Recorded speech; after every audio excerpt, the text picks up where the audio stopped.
kembali, Ananda paham, Ananda mengerti bahwa ada sebuah rasa tanggung jawab sebagai seorang student, di mana posisi kontrolnya, di mana posisi Ananda seharusnya.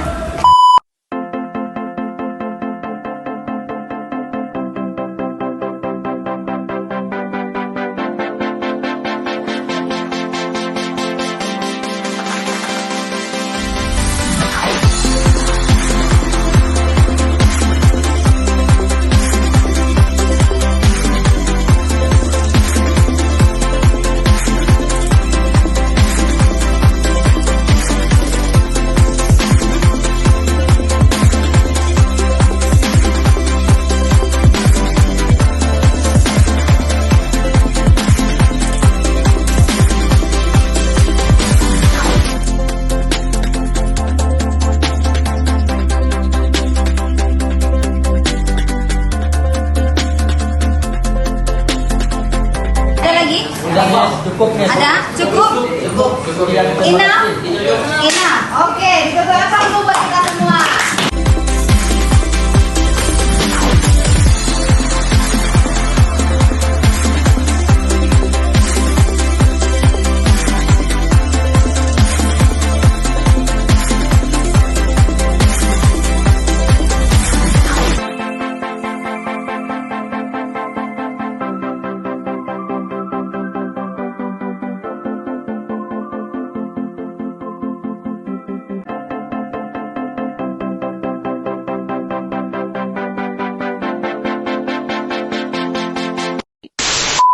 Demikianlah keyakinan kelas kita. Mudah-mudahan apa yang kita sepakati ini dapat kita yakini dan kita laksanakan, walaupun sedikit tapi kita harus tetap konsisten. Oke, Nanda, thank you for attention.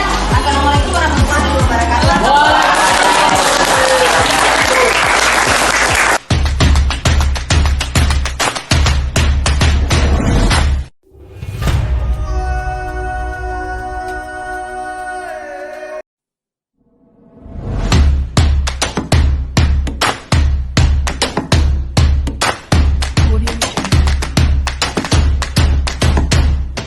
Assalamualaikum warahmatullahi wabarakatuh.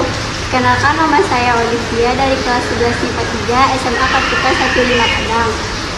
Pada kesempatan kali ini saya akan memberikan testimoni mengenai keyakinan kelas yang kita sepakati kemarin.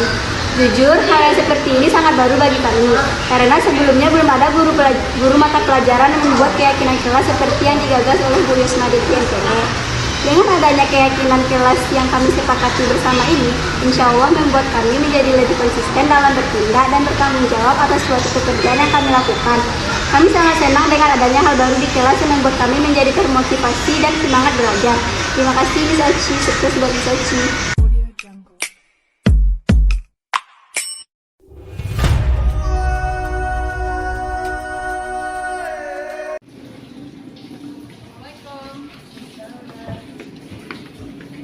Dukun, balik ke Nahayang. Hey, 1000. Anak Ben.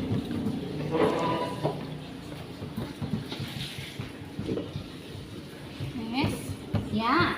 Uci mau tanya, Miss. Kenapa Uci masih absen di buku absen kelas, Miss? Sementara kemarin tuh Uci udah izin sama Miss, kan? Masih absen sih di absen? Iya, masih absen. Iya. Kenapa kok bisa absen tuh ya kira-kira? Kemarin tuh Uci absennya melalui ajak, Miss. Oh, udah melalui absen melalui WhatsApp. Oke, sekarang Uci tahu peraturan sekolah kita kalau kalau Uci berhalangan hadir ke sekolah. Ayo, apa peraturannya? Telepon orang tua, telepon ke sekolah. Oke, Terus? satu. Pakai surat. Pakai surat. Ada dua-duanya Uci kerjakan? Enggak. Jadi kalau begitu, Denda dong, Miss. iya sayang. Berarti konsekuensinya Uci denda karena Uci izinnya cuma pakai WhatsApp. Jadi peraturan sekolah kita, coba bantu Miss lagi mengingatkan apa peraturan sekolah kita. Telepon orang melalui Ya, pakai surat. oke. Oke, kalau begitu jelas ya. Kalau lain kali kalau Uci izin bagaimana? Ya, oke kalau begitu. lain kali jangan WhatsApp sendiri aja. Oke ya, jadi peraturan sekolah kita tetap peraturan dan mudah-mudahan bisa menjalankannya dengan baik. Oke ya, tos dulu dong. Makasih, Miss. Iya.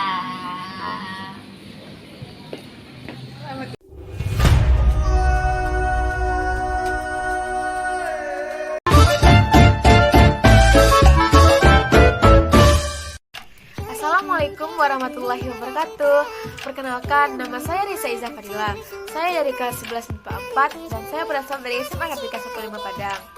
Pada kesempatan kali ini, saya akan memberikan testimoni saya selama belajar di kelas dengan Miss Oci atau Miss Yosmadeti MPD, guru penggerak angkatan 7 Kota Padang. Belajar dengan Miss Oci, panggilan akrab beliau, saya rasa menyenangkan karena banyak cara dan metode baru yang beliau ajarkan kepada saya dan teman-teman, yang saya rasa metode dan cara tersebut belum banyak dilakukan oleh guru dan belum banyak diterapkan oleh guru kepada siswanya. Budaya positif yang beliau terapkan tersebut membuat saya dan teman-teman jadi lebih bersemangat dalam pembelajaran. Seperti pada saat selesai pembelajaran atau selesai diberikan materi, kami selalu memberikan ice breaking kepada kami seperti ini, ice breaking, yang tujuannya agar kami tidak terlalu suntuk dan monoton pada pembelajaran tersebut.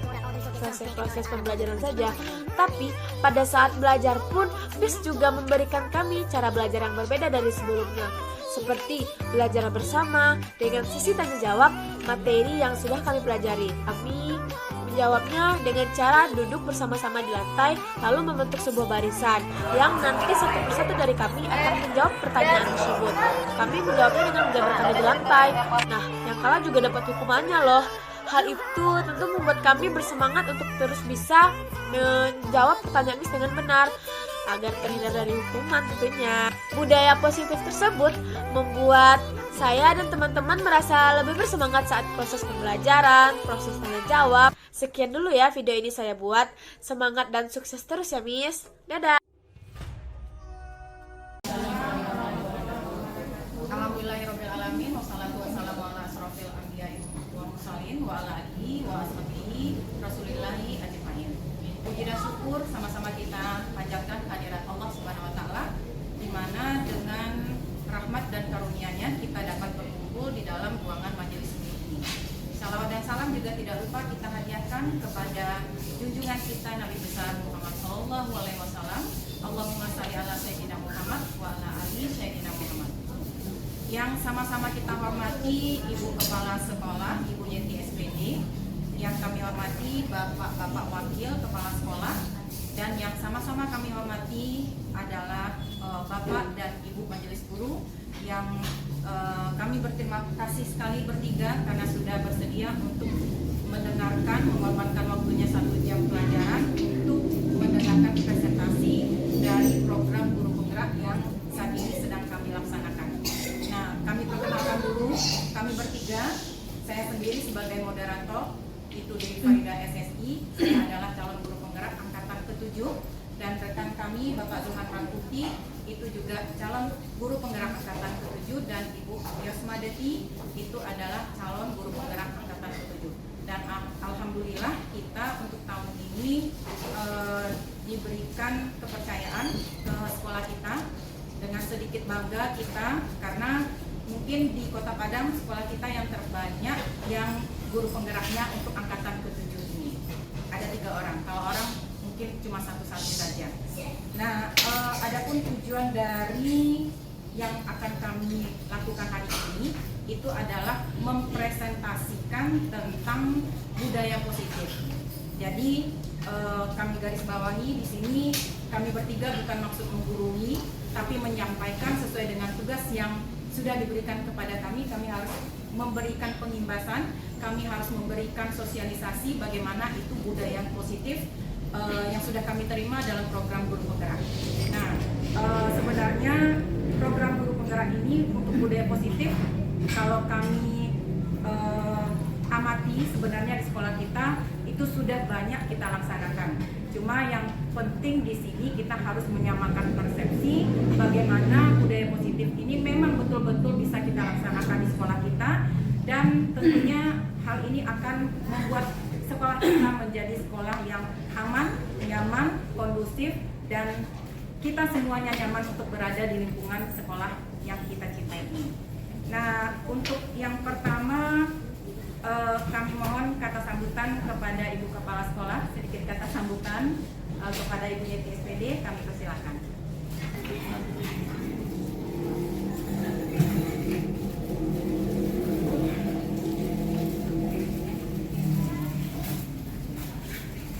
Bismillahirrahmanirrahim.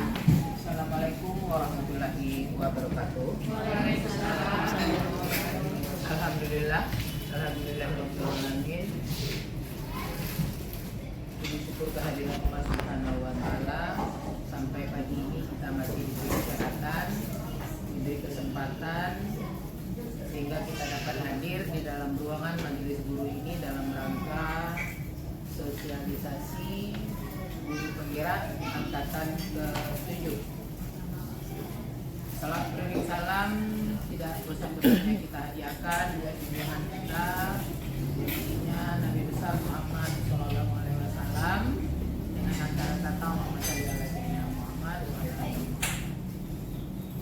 Bapak Ibu, seperti yang kita dengarkan tadi paparan dari Ibu Dewi bahwa Bapak Bulan Putih, Bu Dewi Farida dan Bu Rosmadeti merupakan guru-guru SMA Kartika yang lulus untuk mengikuti program guru penggerak. Nah, sebagai sekolah swasta kita cukup bangga karena satu-satunya sekolah yang bisa meloloskan guru-gurunya untuk mengikuti program guru penggerak ini adalah SMA Kartika. Jadi Bapak Ibu, intinya sekolah swasta ini bukan merupakan, terutama sekolah kita, bukan merupakan sekolah yang mutu gurunya itu asal-asalan. Terbukti bahwa guru-guru kita ini lolos sebagai guru penggerak untuk Kota Padang yang terbanyak. Jadi kita bersyukur kepada Allah Subhanahu wa taala bahwa Allah selalu memberikan ridho kepada umatnya yang selalu berusaha secara ikhlas dalam mengabdikan diri sebagai pendidik di sekolah, sehingga dengan ilmu-ilmu yang kita berikan anak-anak didik kita bisa menjadi anak-anak yang punya karakter. Kemudian Bapak Ibu, program guru penggerak ini adalah suatu program dari Kemdikbudristek di mana untuk guru-guru dituntut untuk bisa mengikuti program guru penggerak ini, terutama guru-guru di bawah usia 50 tahun ya kebetulan. Jadi Bapak Ibu yang berusia di bawah 50 tahun, mudah-mudahan kedepannya setelah Bapak Burhan, Bu Dewi dan Bu Oci selesai, program berikutnya ada lagi yang mengikuti, karena program guru penggerak ini salah satunya yaitu nanti untuk diangkat sebagai guru P3K atau ASN, ada wacananya langsung mereka dari guru penggerak ini tanpa melalui mungkin prosedur yang berbelit-belit. Guru penggerak ini merupakan program utama untuk diangkat menjadi P3K. Mudah-mudahan saya tidak salah. Jadi Bapak Ibu, untuk kesempatan-kesempatan lainnya juga mungkin nanti kalau sekarang untuk menjadi kepala sekolah itu harus ada MUKS-nya. Jadi nanti suatu saat Bapak Ibu yang sudah diangkat mungkin sebagai P3K di sekolah negeri, jadi guru penggerak ini nanti salah satu syaratnya untuk bisa menjadi kepala sekolah. Jadi Bapak Ibu, mudah-mudahan dengan teman kita yang bertiga ini, kita sama-sama dengarkan nanti bagaimana seorang guru penggerak itu bisa menggerakkan pola pendidikan yang baru di sekolah dengan kurikulum baru pula. Nanti kita insya Allah tahun depan kita sudah memakai kurikulum Merdeka Belajar, di mana pembelajaran itu berhamba kepada siswa, ya betulan, berhamba kepada siswa. Kita tidak bisa lagi memberikan pengajaran dengan metode-metode lama yang mengapakan keinginan kita, tapi kita harus bisa membaca si anak ini bagaimana polanya, kinestetika atau visual atau audio visual. Jadi kita harus tahu masing-masing ciri-ciri anak kita itu. Jadi kita tidak bisa lagi menggunakan ya ceramah atau metode-metode yang lain. Kemudian juga kita tidak boleh memojokkan si anak, kita tidak boleh menyalahkan si anak dengan kelakuan-kelakuannya. Kita harus bisa mencari solusi-solusi bagaimana si anak ini sehingga akhirnya dia bisa fokus untuk mengikuti pembelajaran. Jadi itu saja mungkin pengantar, karena apa? Mudah-mudahan Bapak Ibu kita ini bisa sukses menjadi guru penggerak, sehingga yang lain-lainnya juga bisa nanti mengikuti langkah-langkah beliau yang sudah diawali dulu oleh Bapak Andiko Effendi yang sudah wisuda ya Pak Riko. Nah, mudah-mudahan Pak Zulhan, Bu Dewi dan Bu Uci juga bisa mengikuti langkah Pak Riko selama 9 bulan ya Bu. Selama 9 bulan. Kemudian yang ketiga dan keempat saya sendiri, dan yang terakhir itu adalah sama Ibu Yosmanedi. Kepada Bapak Zulhan dipersilakan. Terima kasih Bu Dewi. Bismillahirrahmanirrahim. Assalamualaikum warahmatullahi wabarakatuh. Waalaikumsalam warahmatullahi wabarakatuh. Alhamdulillah, puji syukur kita sampaikan kepada Allah Subhanahu wa taala, yang mana pada pagi hari ini kita dipertemukan Allah di ruangan SMA Kartika 15 Padang ini dalam rangka untuk saling berbagi, saling mendukung, saling mensupport dalam rangka untuk memajukan pendidikan di SMA Kartika 15 Padang. Mudah-mudahan apa yang kita lakukan ini dirahmati oleh Allah, dan nanti ke depan kita bisa menuai hasilnya, dan ini bisa kita laksanakan sehingga tugas sebagai seorang guru, sang pencari amal jariah yang akan mengantarkan kita ke surga akan kita dapat. Amin amin ya rabbal alamin. Baiklah, Bapak Ibu, ini sebenarnya kita masih belajar, masih dalam tahap pembelajaran, bukan menggurui. Kami tidak ingin nanti disampaikan bahwa kami ini menggurui. Kami hanya menularkan apa yang kami ketahui. Yang belum kami ketahui tidak akan kami tularkan, Bapak Ibu. Ya, karena kami juga belum tahu. Nah, baik, seperti yang disampaikan oleh Bu Dewi tadi, kita akan membahas ada 6 indikator materi. Ini untuk menagaan itu. Yang pertama yang akan saya sampaikan,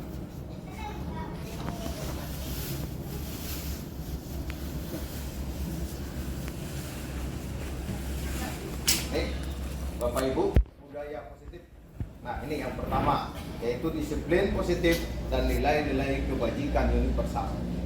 Jadi ini mungkin di antara kita ini sudah ada yang tahu dan sudah ada yang melaksanakan. Tapi pada sampai tahap ini, sejak Indonesia merdeka sampai hari ini, itu belum memperlihatkan hasil yang maksimal di lingkungan. Bagaimana kita lihat pada hari ini generasi kita itu seperti apa, bahkan makin kesini makin susah untuk kita atur. Nah, kita lihat sedikit Bapak Ibu, ini hanya sebagai selingan. Ada kemarin kejadian pada waktu Piala Dunia 2022, di mana supporter dari Jepang yang hadir di Qatar ya, itu secara otomatis ataupun dengan kesadarannya mereka membersihkan stadion yang ada di di Qatar itu. Karena masyarakat yang lain mungkin tidak peduli dengan lingkungan, tapi orang-orang Jepang ini dengan rasa pedulinya mereka tanpa disuruh hatinya tergerak untuk membersihkan stadion. Ini merupakan hal-hal positif, nilai-nilai positif yang sudah ditanamkan di negeri Jepang. Dan kita berharap nanti ke depan ini di Indonesia ini juga bisa terjadi. Bapak Ibu yang kami hormati, kita lihat pada hari ini, Bapak Ibu, kita saja di SMA Kartika, kalau kita lihat siswa kita setelah makan itu bagaimana, pasti sampahnya berserakan di mana-mana. Jadi hal inilah yang mulai kita gerakkan, hal-hal yang positif atau namanya budaya positif di SMA Kartika, sehingga nanti sedikit demi sedikit, lambat laun ada hasil yang diharapkan dari situ, sehingga nanti ada output dari pendidikan yang kita lakukan. Karena sebenarnya ilmu itu belum apa-apa kalau belum diamalkan. Nah, amal itu berada di atas ilmu. Lalu kita lanjut Bapak Ibu. Nah,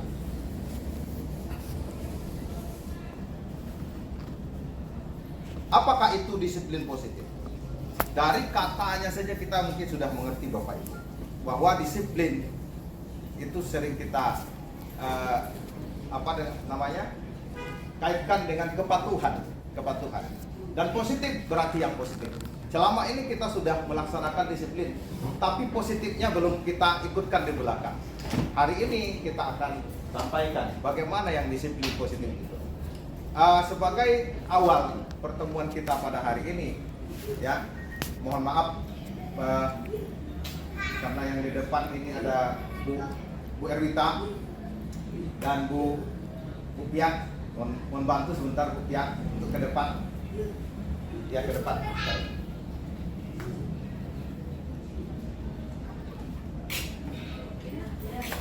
Ke depan. Ya. Kita cuma simulasi.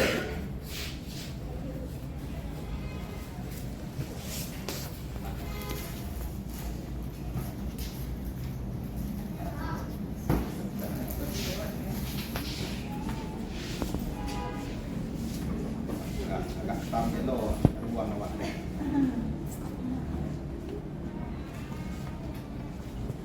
Nah, berhadapan.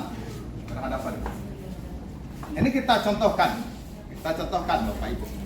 Ini saya kasih ke Ibu Erwita, tolong digenggam sekuat-kuatnya pakai tangan di kepal. Nah, Bu Pia, tolong usahakan bagaimana caranya supaya Bu Erwita bisa membuka tangannya dan bisa mendapatkan kertas itu. Coba. Bu Pia boleh kasih uang, boleh kasih permen, boleh kasih makanan, boleh, ya. Mau pukul juga boleh, tapi jangan divideokan. Ya, silakan. Ya, silakan. Boleh, memarahi juga boleh, mengintimidasi juga boleh. Ya. Digelitik juga boleh. Nah, Kayaknya ya. Kalau mandi dikritik ya. iya. Sudah, Bapak Ibu? Sudah, Bapak Ibu. Sudah. Sampai di situ dulu.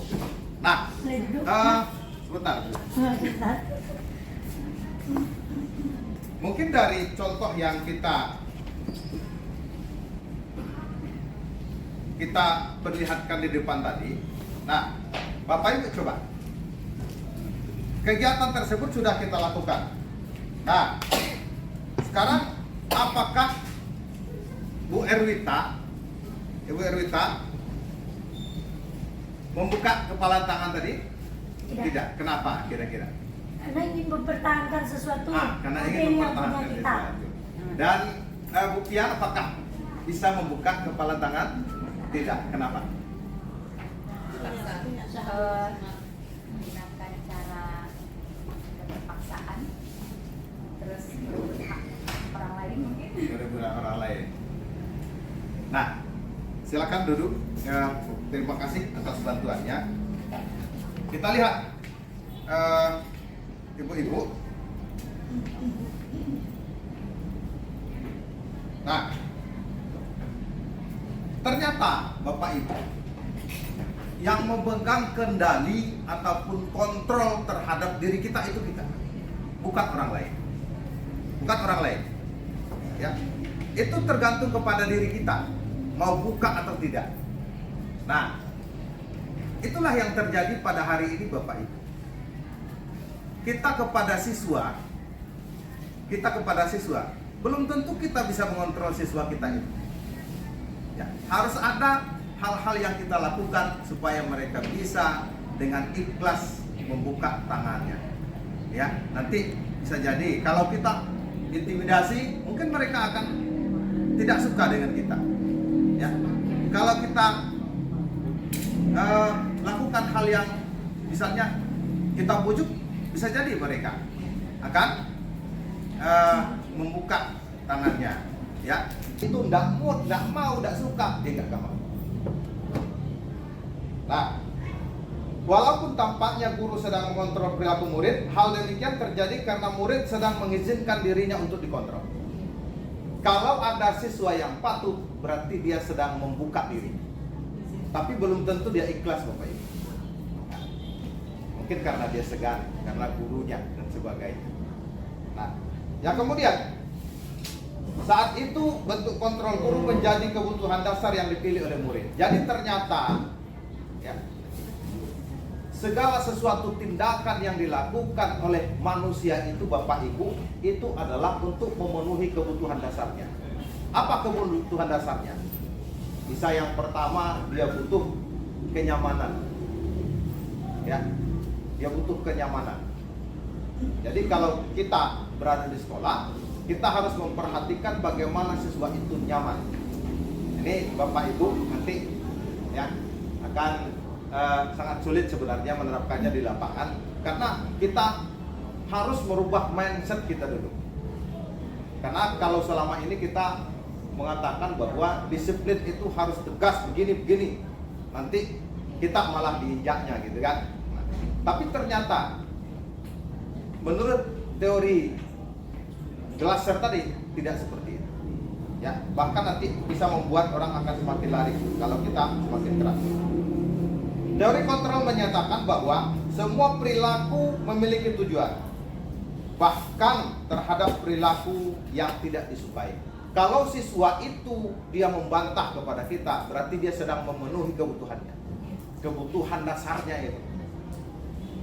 Bisa jadi dia ingin happy, ya, bisa jadi dia ingin menunjukkan jati dirinya, dia ingin diakui dan sebagainya. Ternyata nanti itu akan dijelaskan oleh Bu Dewi, kebutuhan dasar manusia, Bu Yusmadeti, ya, tentang kebutuhan dasar manusia, 5 kebutuhan dasar manusia. Nah, kita lanjut Bapak Ibu. Yang kemudian, ilusi yang kedua, ilusi bahwa semua penguatan positif efektif dan bermanfaat. Penguatan positif atau bujukan adalah bentuk kontrol. Jadi kita berusaha untuk membujuk orang itu, bagaimana caranya supaya kita satu frekuensi dengan dia, akhirnya dia bisa membuka diri. Nah, ternyata segala usaha untuk mempengaruhi murid agar mengulangi suatu perilaku tertentu adalah suatu usaha untuk mengontrol murid tersebut.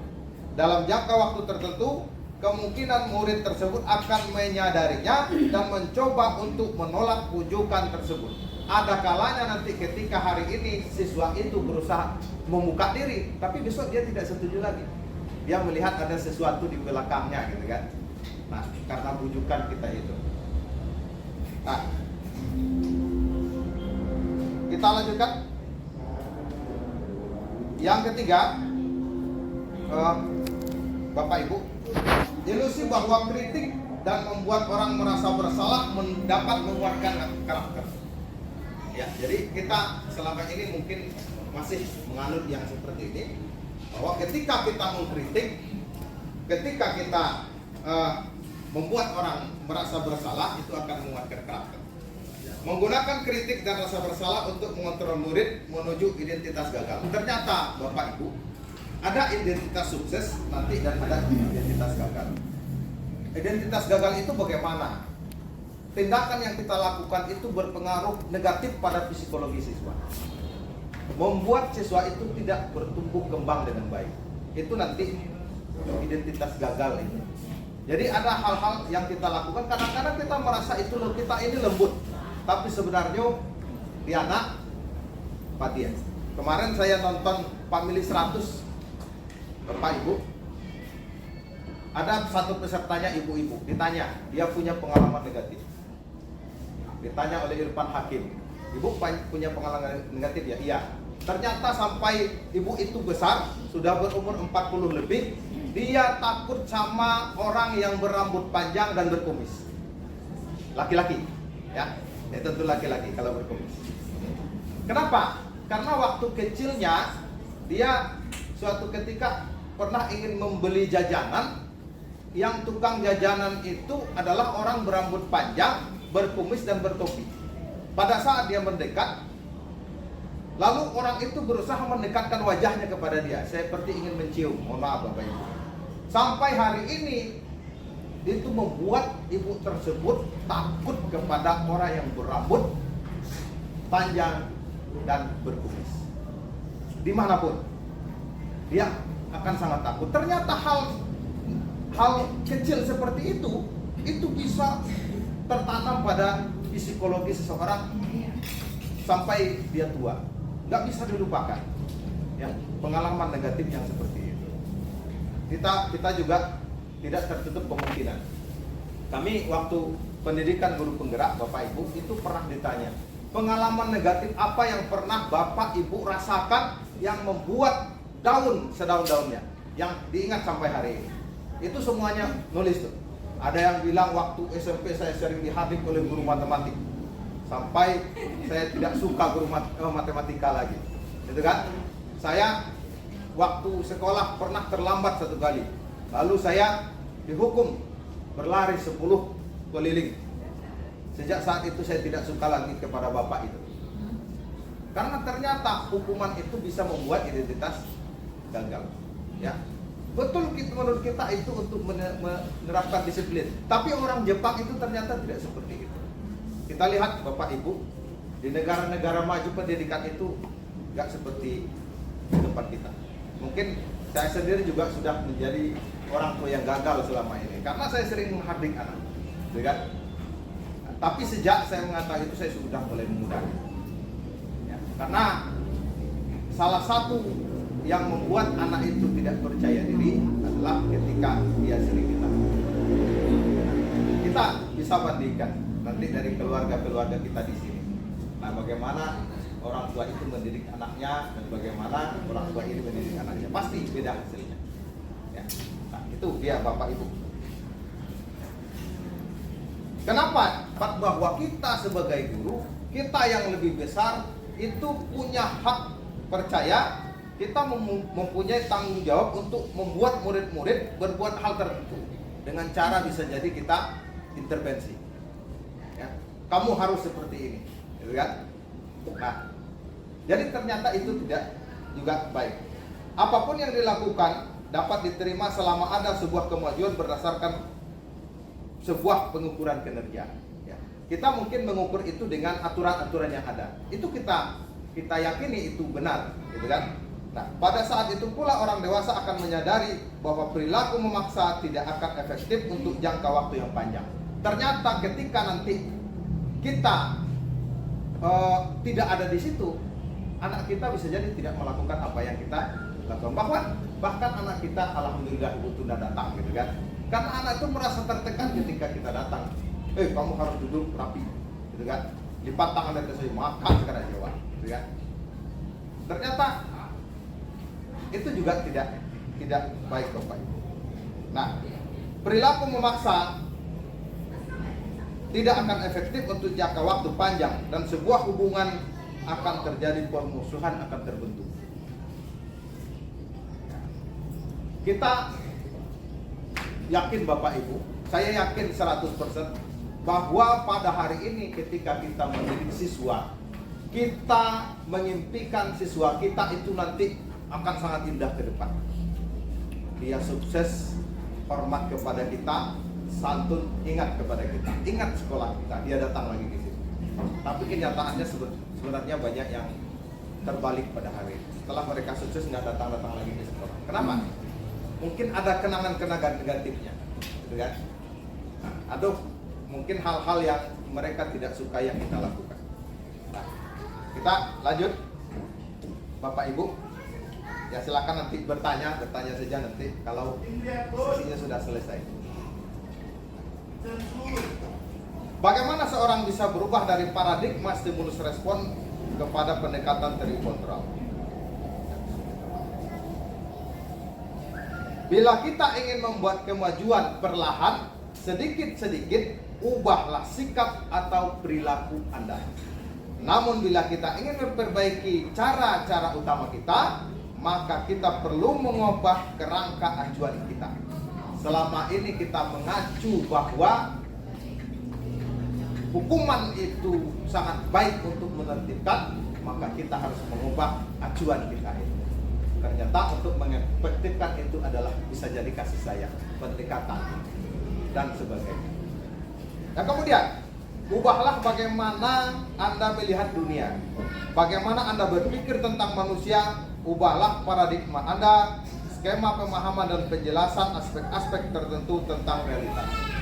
Jadi kita harus, kalau ingin merubah, kita harus merubah pola pikir dan cara pandang.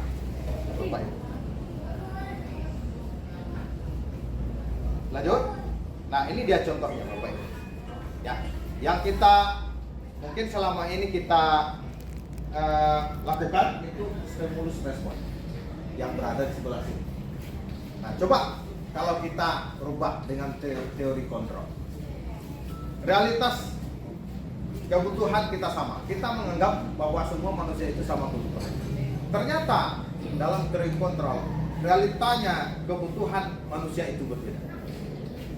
Nah, satu keluarga pun itu berbeda kebutuhannya. Yang kemudian, semua orang melihat hal yang sama. Teori kontrolnya, setiap orang memiliki gambaran yang berbeda. Pasti akan berbeda orang itu melihat. Yang kemudian, kita mencoba mengubah orang agar berpandangan sama dengan kita. Ini yang selama ini mungkin kita lakukan. Yang teori kontrolnya, kita berusaha memahami pandangan orang lain tentang dunia. Kita yang memahami orang lain, jangan orang lain paksa untuk seperti kita. Karena Bapak Ibu, manusia itu adalah makhluk yang mempunyai cara pandang sendiri-sendiri. Lingkungan positif, salah satu strategi yang perlu kita tinjau kembali adalah penerapan disiplin sekolah. Konsep disiplin yang merupakan unsur utama dalam terwujudnya budaya positif yang kita cita-citakan di sekolah. Kita banyak yang berpendapat bahwa kalau saja anak bisa disiplin, pasti mereka akan bisa belajar. Nah.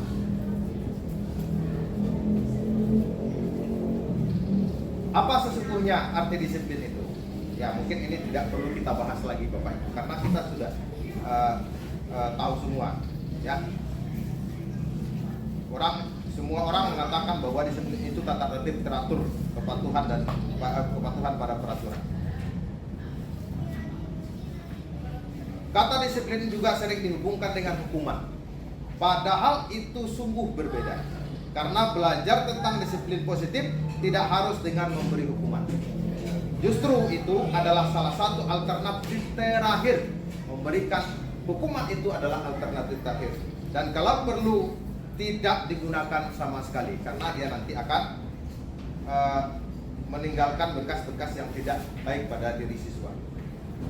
Dalam budaya kita, makna kata disiplin dimaknai sesuatu yang dilakukan seseorang pada orang lain untuk mendapatkan kepatuhan. Kita cenderung menghubungkan kata disiplin dengan ketidaknyamanan.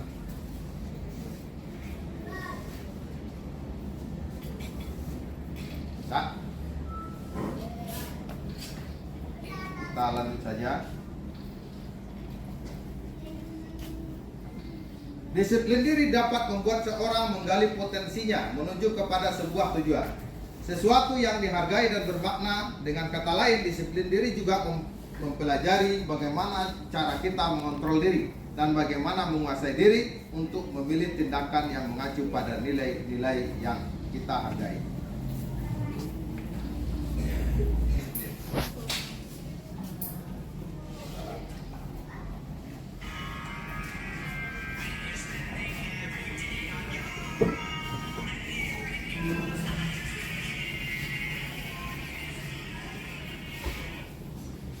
Kita skip saja Bapak Ibu.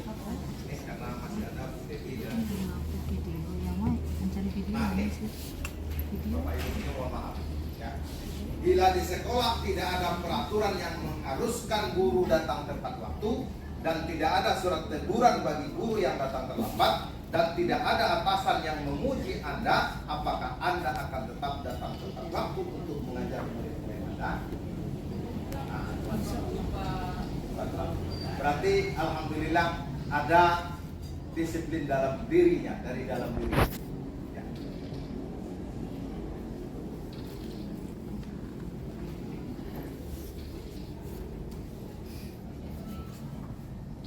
Nah, selama ini strategi apa yang Anda terapkan untuk menanamkan disiplin positif pada murid-murid kita? Bagaimana hasilnya pada perilaku murid kita?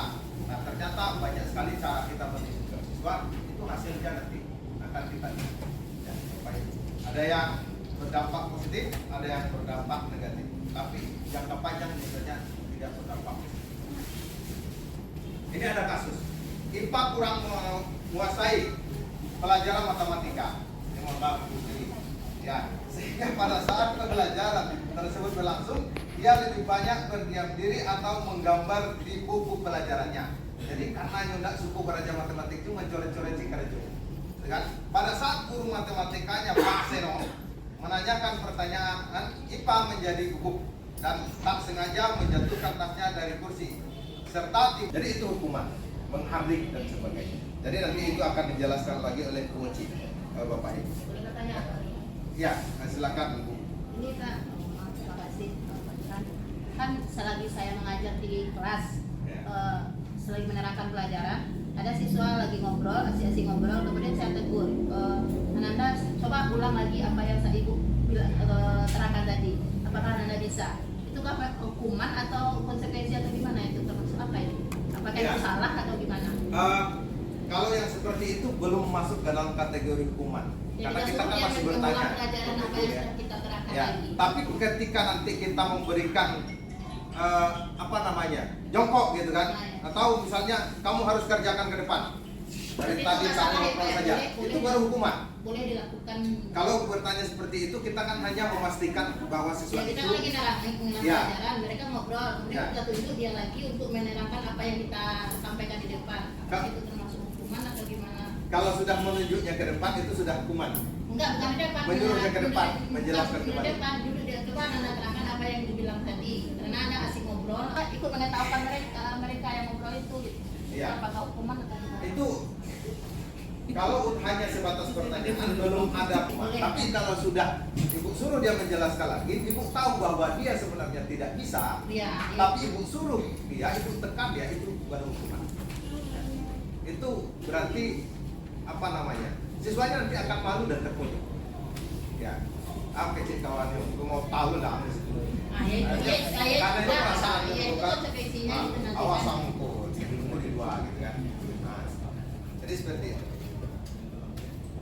Kita lihat Bapak Ibu, hukuman bersifat tidak terencana atau tiba-tiba. Jadi hukuman itu langsung sih, gitu kan? Keluar. Tidak usah belajar sama ibu. Hukuman menghardik. Jadi ada apa namanya? Hal yang negatif mungkin yang nanti yang disebabkan oleh yang kita lakukan itu terhadap siswa. Ya. Sementara disiplin dalam bentuk konsekuensi sudah terencana atau sudah disepakati, sudah dibahas dan disetujui oleh murid dan guru. Itu konsekuensi. Ya. Dan kemudian ada yang ketiga namanya restitusi Bapak Ibu. Apa itu restitusi? Restitusi adalah proses menciptakan kondisi bagi murid untuk memperbaiki kesalahan mereka sehingga mereka bisa kembali kepada kelompok mereka dengan karakter yang kuat. Mereka tidak ada terpojok, mereka tidak ada malu, tapi mereka kembali dan mungkin dia akan menyadari kesalahannya. Nah, dalam dirinya akan tertanam, saya tidak akan mengulangi itu lagi, gitu kan? Nah, itu dia restitusi Bapak Ibu. Nah, nanti itu cari solusi yang nyaman bagi dirinya. Dia akan mengatakan besok saya tidak terlambat bangun lagi. Kalau kamu tidak ingin bangun terlambat, apa yang hal lagi yang harus kamu lakukan? Saya akan tidur lebih cepat. Oke, Bapak percaya. Nah, seperti itu. Jadi nggak dihukum. Waang, awak kawak setiap hari. Nah, mohon maaf, Bapak Ibu. Yang mudah-mudahan nanti ini bisa sedikit kita jalankan. Karena saya yakin Bapak Ibu, kita ingin dikenal sebagai guru yang baik oleh siswa. Ketika kita nanti meninggal ada siswa yang mendoakan kita karena merasa kita yang baik kepada mereka, bukan malah nanti hilang. Nah, ini ada kasus 2, ini kita skip saja. Ini secara ini penghargaan, ya penghargaan. Ini kasus 2 sebenarnya. Apakah penghargaan itu berdampak baik atau tidak? Ini nanti dijalankan lagi.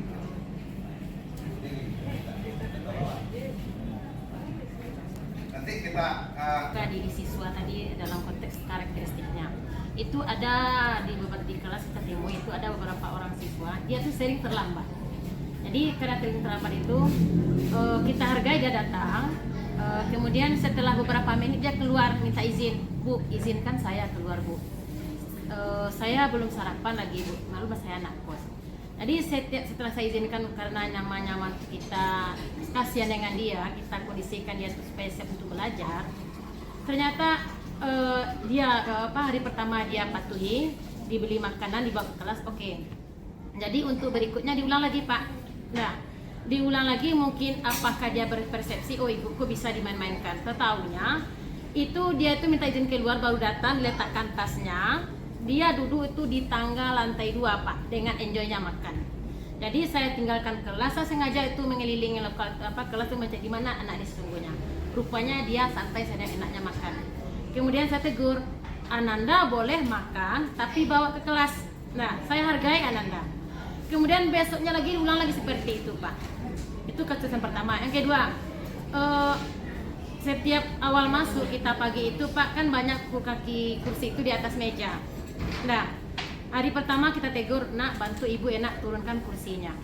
Hari kedua juga seperti itu. Karena sering berlanjut Pak, saya sengaja itu saya yang turun, saya tidak memerintahkan siswa untuk menurunkan kursi.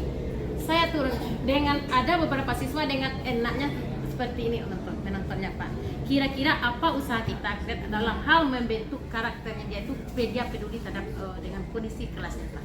bukan ini di lapangan, bahwa saya sering terjadi di lapangan, saya ambil sapu di waktu kerja, seperti itu. Itu ada pas saya nyapu di bawah mejanya kakinya diangkat. Iya, Nah, memang iya. inilah dia yang selama ini terjadi di lapangan, dan inilah yang akan berusaha kita tanamkan Bapak Ibu, bagaimana yang positif, budaya positif itu nanti datang dari dalam diri siswa ini. Kita adakan nanti kalau ada yang berkasus-kasus seperti yang kasus pertama tadi Bapak Ibu ini, misalnya dia sering datang terlambat, itu yang seharusnya kita panggil. Kita panggil, lalu kita praktekkan namanya segitiga restitusi. Nah, nanti Sudah saya panggil Pak, kenapa Ananda sering terlambat? Saya bangunnya malam Bu, kenapa ketiduran? Jadi jam berapa Ananda tidur? Saya tidur mulainya jam 4 Bu, jadi jam 4, jadi dari awal apa aja Anda tadi malam saya asik dengan game katanya. Jadi sengaja, boleh aja kamu itu boleh main game, tapi atur jadwal Ananda itu pakai gadget jam berapa. Jadi dia nggak mau Bu, masa nggak mau, dia kan bisa dinonaktifkan wifi-nya. Jadi pernah ya Pak Zuran itu jam tengah malam saya terbangun, saya lihat saya simpan nomor HP anak ini Pak. Jadi dia masih online. Nah, jadi besoknya saya tegur lagi, kamu kemarin begadang ya karena main gadget ya? Enggak ada Bu, yang benar aja. Jadi untuk minggu depannya saya intai lagi Pak, saya telepon, kamu udah tidur nak? Jadi dia jawabnya dia malu Pak. Itu usaha saya lakukan Pak, tapi tidak ada perubahannya. ya baik, terima kasih Bu Iki. Itu pertanyaan Bu.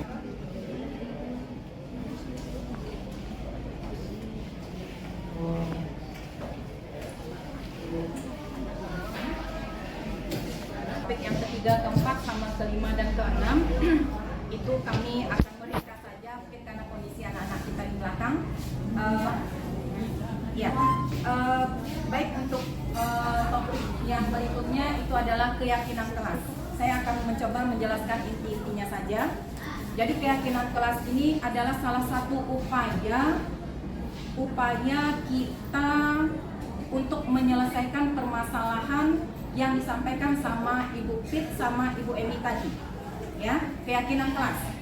Jadi tadi sengaja dipending sama Pak Zulhan tentang yang ditanyakan sama Bu Pit, apakah itu hukuman, kemudian sama Bu Emi juga sudah bertanya bagaimana solusinya untuk menghadapi hal-hal yang seperti itu tadi, kasus-kasus anak yang umumnya sudah kita hadapi di lapangan. Nah, itu kita bisa menyelesaikannya dengan teknik namanya keyakinan kelas. Nah, keyakinan kelas ini sebenarnya mungkin sudah ada kita jalankan, tapi kadang-kadang kita tidak tahu namanya itu adalah keyakinan kelas. Nah, baik, saya akan coba menjelaskan tentang keyakinan kelas ini. Nah, sebelum saya jelaskan mengenai keyakinan kelas, kita tinjau sedikit ada suatu persoalan. Yang pertama, kira-kira mengapa kita menggunakan helm waktu berkendara sepeda motor? Nah, pasti ada alternatif jawabannya. Jawaban yang pertama, tentu kita takut ditangkap polisi. Yang kedua, kalau kita punya kesadaran pribadi, pasti kita takut kalau kita terjatuh, kepala kita nanti terempas dan akan pecah kepala kita, mencelakai diri kita. Nah, kemudian yang kedua, seperti kita ketahui waktu masa pandemi, kira-kira kenapa kita menggunakan masker? Ada juga dua alternatif jawabannya. Pertama, kita sadar kalau masker itu memang akan melindungi kita. Yang kedua, ya kita malas karena memang masuk ke mall, masuk ke sini, masuk ke situ, itu tidak diizinkan kalau kita tidak menggunakan masker. Oke. Nah, nilai-nilai kebajikan yang positif tadi, yang pikiran kita yang positif, itu disebut dengan suatu keyakinan. Keyakinan ini yang harus kita para guru memang harus menanamkan ke siswa, kalau dia harus punya keyakinan di dalam kelas, dan keyakinan-keyakinan yang dipunyainya itu adalah keyakinan yang positif. Jadi saya jelaskan, keyakinan positif itu artinya. Kemudian, untuk membentuk keyakinan kelas itu ada beberapa langkah-langkahnya. Yang perlu saya sebut saja yang ini. Prosedurnya langsung saja. Prosedur membentuk keyakinan kelas yang pertama, waktu kita masuk di awal pembelajaran, kita sama anak jangan mulai dulu melakukan BBM, tapi membuat satu keyakinan. Membuat satu keyakinan, bukan kesepakatan, tapi keyakinan. Karena kesepakatan itu hanya sepintas lalu. Kalau keyakinan betul-betul mereka tanamkan dalam diri mereka, tanamkan dalam jiwa mereka, itu yang wajib kami laksanakan. Nah, untuk kasus kecilnya mungkin kita secara global di sekolah kita belum bisa menetapkan, tapi kita pribadi sebagai guru, kita tetapkan di kelas kita punya keyakinan yang seperti apa. Nah, keyakinan untuk masing-masing kelas mungkin berbeda-beda. Untuk IPA 1 kita tahu kondisi anaknya seperti apa, keyakinannya seperti apa kita ceritakan. IPA 2 mereka semua seperti apa, itu nanti yang mereka yang melahirkannya. Nah, kemudian prosedur itu kita bahas satu persatu. Yang pertama, mempersilahkan, saya skip yang warga sekolah ya, karena skop kita sekarang masih kelas 10. Sekolah mungkin untuk tindak yang akan datangnya, tindak lanjut yang akan datang. Kita sekarang bagaimana kita dulu di kelas ini. Jadi kita mempersilahkan siswa-siswa di kelas untuk bercurah pendapat tentang peraturan yang perlu disepakati. Jadi peraturan itu bukan lahir dari diri kita. Yang biasanya, mohon maaf, Ibu Dewi setiap mengajar selalu menuliskan aturan yang Ibu Dewi melahirkan sendiri. Peraturan pertama harus ini, peraturan kedua harus ini, peraturan ketiga harus seperti itu. Dan ternyata setelah kami mengikuti program guru penggerak, hal itu sangat salah sekali, harus dicoret. Karena apa? Akan timbul keterpaksaan daripada siswa kita untuk menjalankan peraturan yang lahir dari kita. Nah, kita tidak peduli sebenarnya aturan yang lahir dari mereka itu kalau cuma 3, 2, 1, tidak peduli. Yang penting lahirnya dari mereka. Kalau lahir dari mereka, otomatis mereka pasti bertanggung jawab secara penuh untuk menjalankan keyakinan tersebut. Nah, jadi semua keyakinan itu harus lahir daripada siswa kita yang ada di kelas. Kemudian kita tugaskan atau kita sendiri yang mencatat masukan-masukannya di papan tulis boleh, kita pakai kertas sticky note boleh juga, kita tempelkan di papan tulis. Itu yang kedua. Biarkan mereka mencurahkan. Saya maunya main HP, Bu. Saya maunya ini, Bu. Saya maunya itu, Bu. Kita terima dulu. Tapi nanti kita luruskan di ujung-ujungnya. Oke. Kemudian, prosedur yang ketiga, kita susun keyakinan kelas sesuai prosedur pembentukan keyakinan kelas. Artinya apa? Kata-kata yang mereka lahirkan itu tentu kata-kata yang acak ya, namanya siswa. Kata-katanya tentu Saya maunya seperti ini, saya tidak mau seperti ini. Awak maunya ndak BPR deh Bu, awak ndak ada tugas banyak-banyak deh Bu. Kan seperti itu. Nah, dari kata-kata yang muncul itu kita lahirkan kata-kata yang positif. Nah, contohnya seperti ini. Dalam belajar, jangan berlari di kelas. Kan itu suatu aturan ya. Itu dikategorikan kata-kata negatif. Nah, positifnya bagaimana? Berjalanlah di kelas. Nah, jangan berlari-lari seperti itu. Ya, berjalanlah di kelas. Tidak ada kata paksaan. Jangan berlari di kelas atau di koridor. Tidak seperti itu. Itu merupakan perintah. Jadi itu dikategorikan kata-kata negatif. Yang positifnya kita robah, berjalanlah di kelas. Nah, kemudian prosedur berikutnya, tinjau kembali curah pendapat yang sudah kita catat tadi. Mungkin akan mendapati pernyataan yang tertulis sana masih banyak yang berupa peraturan-peraturan. Kemudian selanjutnya, ajak murid-murid menemukan nilai kebajikan atau keyakinan yang dituju dari peraturan tersebut. Nah, seperti ini. Contoh, berjalan di kelas, dengarkan guru, kemudian datanglah tepat waktu. Nah, semuanya ini kita buat satu payungnya. Satu payungnya apa? Keyakinan apa? Saling menghormati atau nilai kebajikan hormat. Itu yang kita tanamkan di dalam kelas. Kemudian keyakinan inilah yang dimasukkan dalam daftar disepakati. Jadi yang poin-poin besar yang mereka curahkan itu kita kumpulkan dalam satu, misalnya kalau berjalan itu termasuk menghormati, artinya menghargai guru yang di depan. Nah, jadi ada satu payung yang besar, nanti ada poin-poin kecilnya yang kita sepakati bersama. Nah, seperti itu kira-kira. Yang ini mungkin saya skip. Nah, yang ini. Setelah keyakinan kelas selesai dibuat, maka semua warga dipersilakan meninjau ulang. Setelah kita tampilkan, kita persilakan mereka meninjau ulang kembali, ditinjau ulang kembali apa yang sudah kita buat bersama, kita sepakati bersama, dan memang mereka fokus untuk membuat keyakinan kelas itu. Dan untuk hal ini sebenarnya kita menekan ya, tapi menekannya secara halus. Yang kita awalnya selalu memaksakan apa yang kita mau sebagai guru, sekarang kita tekan mereka dengan cara apa yang sudah mereka lahirkan itu mereka sendiri tanda tangani keyakinan tersebut. Dengan tanda tangan yang sudah mereka lahirkan, mereka tidak bisa ngomong apa-apa. Jadi kasus yang dikatakan Ibu Emi, saya lapar Bu, saya belanja di sini Bu, saya seperti ini Bu. Kalau kita sudah punya keyakinan dan mereka menandatangani, kita tidak perlu ribut-ribut lagi. Nah, kamu tanda tangan di sini ya Nak, kamu setuju kita harus seperti ini ya. Nah, kalau kamu lakukan, ya itu prosedurnya. Kita mungkin sekedar nasihat yang disampaikan, tidak berupa hukuman. Jadi kami garis bawahi kembali dalam guru penggerak ini, hukuman adalah alternatif terakhir sekali kalau bisa tidak bisa diberikan kepada siswa. Karena hal itu seperti dijelaskan sama Pak Doang tadi akan berefek panjang bagi mereka ke depannya.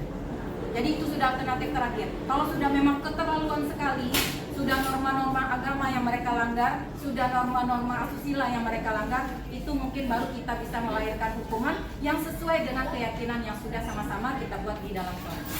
Seperti itu.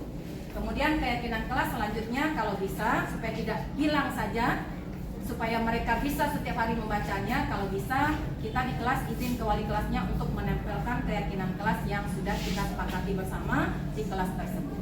Nah, seperti itu. Oke, ini beberapa contoh keyakinan kelas. Ini saya contohkan keyakinan kelas di kelas 1. Setiap anggota kelas perlu belajar. Jadi dengan keyakinan ini mereka pasti apa yang kita berikan mereka, oh saya sudah membuat kesepakatan, saya harus belajar.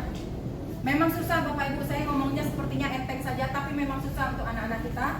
Nah itulah tantangan bagi kita supaya nanti ke depannya kita melahirkan generasi penerus yang memang punya etika, budi pekerti yang bisa kita lepas dan bisa kita banggakan. Nah, kemudian setiap anggota kelas perlu senang. Jadi tidak ada tekanan di sana. Ini lahir dari mereka sebenarnya. Kemudian setiap anggota kelas perlu melakukan tugas. Artinya mereka harus membuat tugas. Kemudian setiap anggota kelas perlu saling menghargai, dan yang terakhir setiap anggota kelas perlu merasa aman. Nah, yang saya pribadi tidak menjalankan yang 1 dan 5 ini, tapi saya secara umumnya menjalankan yang ini. Di beberapa lokal saya sudah menerapkan keyakinan kelas yang seperti ini. Hormat, apa saja itu hormat? Kami meyakini bahwa sangat penting untuk menghormati semua orang dan barang milik orang lain. Jadi semua yang lahir kata mereka, Bu, penawa acok di ciloknya Bu, buku acok di ciloknya Bu, segala macam kan lahir dari mereka. Jangan ada pencuri di sini Bu, jangan ada ini Bu, jangan ada ini Bu. Semua yang ada yang sudah mereka curahkan itu kita kumpulkan dalam bentuk suatu keyakinan, itu dinamakan dengan keyakinan hormat. Nah, apa itu hormatnya? Ya, kami meyakini bahwa sangat penting untuk menghormati semua orang, termasuk guru, termasuk siapa yang datang, termasuk teman-temannya yang berada di kelas tersebut, dan juga barang milik orang lain. Dengan satu keyakinan ini sudah banyak yang tercover. Oke. Kemudian yang kedua, bekerja. Bekerja ini juga mengamankan kita sebagai guru dalam pemberian tugas. Kami meyakini bahwa sangat penting untuk mengerjakan segala pelajaran dan mengikuti kegiatan yang telah ditugaskan. Kemudian ada diterima dan dimiliki. Kami meyakini bahwa sangat penting untuk merasa diterima pada suatu kelompok dan saling peduli satu dengan yang lain. Nah, artinya di sini kita tahu sekarang di beberapa kelas tentu ada siswa yang dalam tanda kutip mungkin dikucilkan karena postur, fisik, tingkah laku, kemudian karena memang tidak bisa bergaul maka dikucilkan. Nah, dengan kata-kata yang diterima dan dimiliki, siswa yang bersangkutan itu akan merasa aman dalam dirinya berada di kelas tersebut. Karena di sini sudah ada keyakinan kalau dia akan diterima dan dimiliki di dalam kelasnya. Oke. Kita lanjut. Kebutuhan dasar manusia. Jadi untuk topik yang pertama masalah keyakinan kelas, saya cukupkan. Kita lanjut topik yang terakhir, itu adalah kebutuhan dasar manusia dan dunia berkualitas. Nah, ini yang penting sekali dan kita pribadi mungkin memiliki 5 kebutuhan dasar ini. Yang pertama, kebutuhan kita untuk bertahan hidup. Setiap manusia punya kebutuhan untuk bertahan hidup. Kemudian kebutuhan dasar kita sebagai manusia lagi itu adalah kebebasan. Kemudian kesenangan, kita butuh penguasaan. Kemudian kita butuh kasih sayang dan rasa diterima. Itu dasar sekali yang memang harus kita miliki sebagai manusia. Dan itu yang harus kita pahami, bagaimana siswa kita bisa terpenuhi 5 kebutuhan dasar yang memang berhak untuk mereka miliki. Kita sebagai guru di kelas, sebagai orang tua, berusaha semuanya ini bisa mereka dapatkan di sekolah. Karena waktu mereka di sekolah lebih lama daripada di rumah. Oke, kita lanjut. Ada suatu kasus seperti ini. Kasusnya, Ibu Ambar, guru wali kelas 2A SD Literasi sedang bingung menghadapi ulah salah satu muridnya di kelas. Namanya Doni. Tidak ada yang namanya Bapak Doni di sini, makanya saya pilih namanya Doni. Beberapa anak di kelas 2A telah datang padanya dan mengeluhkan Doni sering meminta bekal makan siang mereka dengan paksa. Banyak anak kita yang seperti itu. Kue kawannya nyambil di cilok. Nah, seperti itu. Ada nasi kawannya di dalam kotak, kawannya talengah, rasa parosnya tinggal. Nah, banyak anak kita yang seperti itu. Kemudian, jika Anda menghadapi situasi seperti Ambar, apa yang Anda lakukan? Menurut Anda kira-kira apa alasan Doni melakukan hal tersebut? Nah, ini kita kaitkan kepada 5 kebutuhan dasar tadi kan. Kebutuhan dasar yang pertama tadi sudah saya jelaskan, itu adalah bertahan hidup. Nah, kebutuhan bertahan hidup itu adalah kebutuhan bersifat fisiologis untuk bertahan hidup, misalnya kesehatan, rumah, makanan. Itu adalah kebutuhan bertahan hidup. Nah, untuk kasus si Doni tadi, apabila jawaban Doni ketika ditanya Bu Ambar adalah karena ia lapar, ya karena ia lapar dan orang tuanya tidak membawakan makan atau bekalnya, maka kebutuhan dasar yang sedang berusaha dipenuhi Doni adalah kebutuhan untuk bertahan hidup. Nah, kita pahami itu. Berarti Doni dalam tanda kutip kembali, walaupun kita kurang ikhlas mengatakannya, jangan salahkan dia. Karena itu nalurinya sebagai manusia untuk bertahan hidup karena perutnya lapar.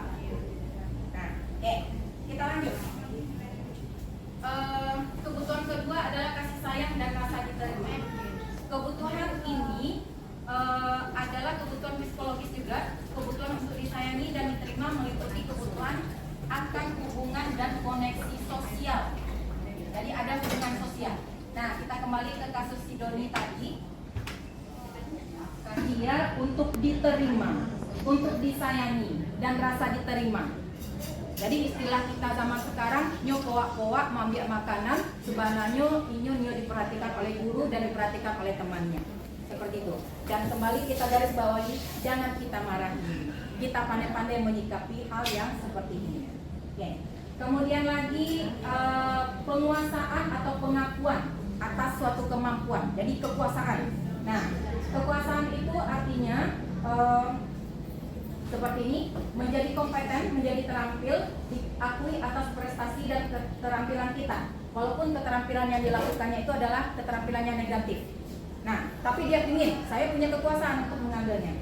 Kita lihat kembali untuk kasus si Doni tadi. Nah, dalam kasus ini, si Doni merasa hebat karena temannya menjadi takut dengan dia dan menuruti keinginannya. Nah, Doni sedang memenuhi kebutuhannya sebagai makhluk hidup atau sebagai manusia, itu adalah dengan menunjukkan kekuasaannya. Itu kebutuhan dasar kita sebenarnya. Tanpa kita sadari, kadang-kadang kita pribadi juga sering melakukan hal yang sama dengan kasus yang berbeda. Ya. Kemudian kita lanjut. Kebutuhan akan kebebasan, kebutuhan akan pilihan. Jadi kebutuhan ini kebutuhan akan kemandirian, otonomi, memiliki pilihan dan mampu mengendalikan arah hidup seseorang. Kita lihat kasus untuk si Doni tadi, bahwa dia merasa bosan dengan bekal makanan yang dibawakan ibunya dari rumah, karena ibunya selalu membawakan bekal yang sama. Itu jawabannya. Nah, jadi oleh karena dia ingin mencoba makanan teman-temannya yang beraneka ragam, maka Doni sedang berusaha memenuhi kebutuhan akan kebebasannya. Nah, seperti itu. Ya. Nah, jadi itu 5 kebutuhan. Yang terakhir sekali itu adalah kebutuhan kesenangan, kebutuhan untuk merasa senang. Saya ringkas saja. Kasusnya si Doni akan menjawab, senang saya Bu, senang saya mengambilnya Bu, senang karena kasus dia mengambil makanan itu membuat seperti ini. Jawabannya, saya melakukannya karena iseng saja dan dia menikmati ekspresi wajah teman-temannya yang kesal karena diambil makanannya. Jadi dia senang karena teman-temannya sudah ribut, makanannya diambil, maka itu suatu kesenangan bagi dirinya. Nah, ini adalah kesenangan atau kebutuhan untuk merasa senang dari apa yang dilakukannya. Dan itu kembali saya katakan adalah kebutuhan dasar manusia.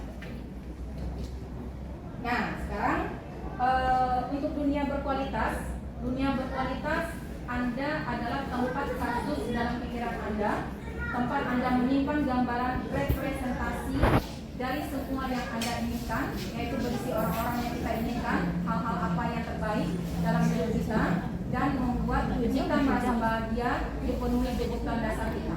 Nah, itu disampaikan oleh ahli psikologi Dr. William Glasser. Oke, kita lanjut yang terakhir ya, yang akan saya sampaikan yang terakhir. Murid kita juga mempunyai gambaran dunia berkualitas mereka. Tentunya sebagai guru, kita ingin mereka memasukkan hal-hal yang bermakna dan nilai-nilai kebaikan yang hakiki di dalam dunia berkualitas mereka.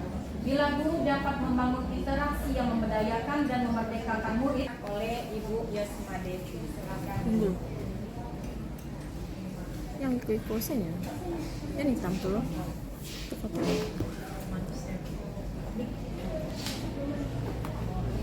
Saya lain suci kok mana nih? Foto. Foto yang kau Oci tagak foto ni. Mana punya ada tangan. Weh, tak kunci. Bisa kamera semua.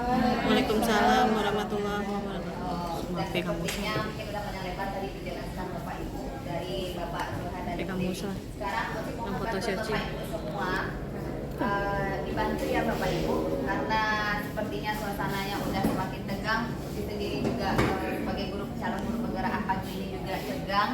Bapak Ibu juga mungkin udah lemas, bantu ya Ibu kita ice breaking sebentar.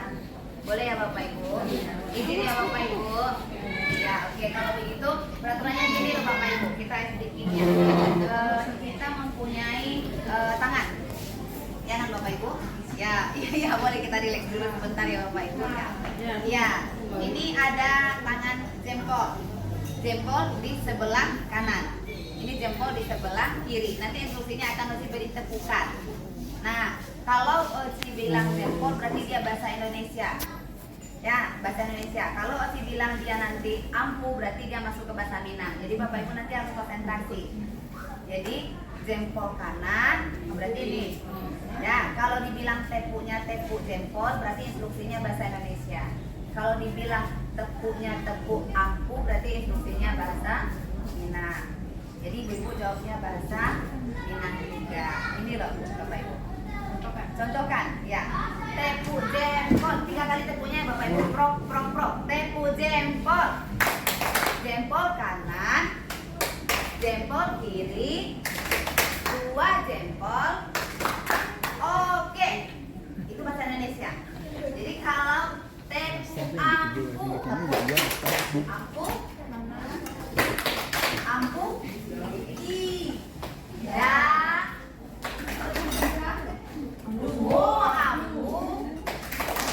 Oke. Ayo musuh sama apa ini kan hebat Bapak Ibu. Ini bahasa Minang.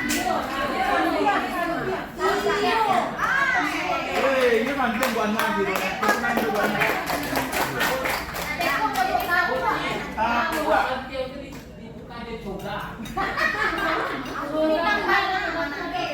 Minang mana sih? Jadi santiang tadi terakhir atau coga? Santiang. Kalau ada coga lagi ya tapi. Iya. Jadi santiang. Oke, bisa kita mulai Bapak Ibu dibantu ya. Oke, tepu jempol. Jempol kanan. Semuanya ya. Semuanya kita berbicara dan semuanya kita bernyanyi. Ya. Oke. Tepu ampu. Ampu kanan. Jadi jangan lihat Oci. Jempol kanan. Jempol kiri. 2 jempol. Oke. Tepu ampu. Ampu suwo. Ampu kidang. 2 ampu. Santiang. Oke, kita ulangi Bapak Ibu. Ya, kita konsentrasi ya. Tapu ampu. Ampu suwo. Ampu kidang. 2 ampu. Santiang. Tepu jempol. Jempol kanan. Jempol kiri. 2 jempol. Oke, oke, Bapak kita semua Bapak Ibu.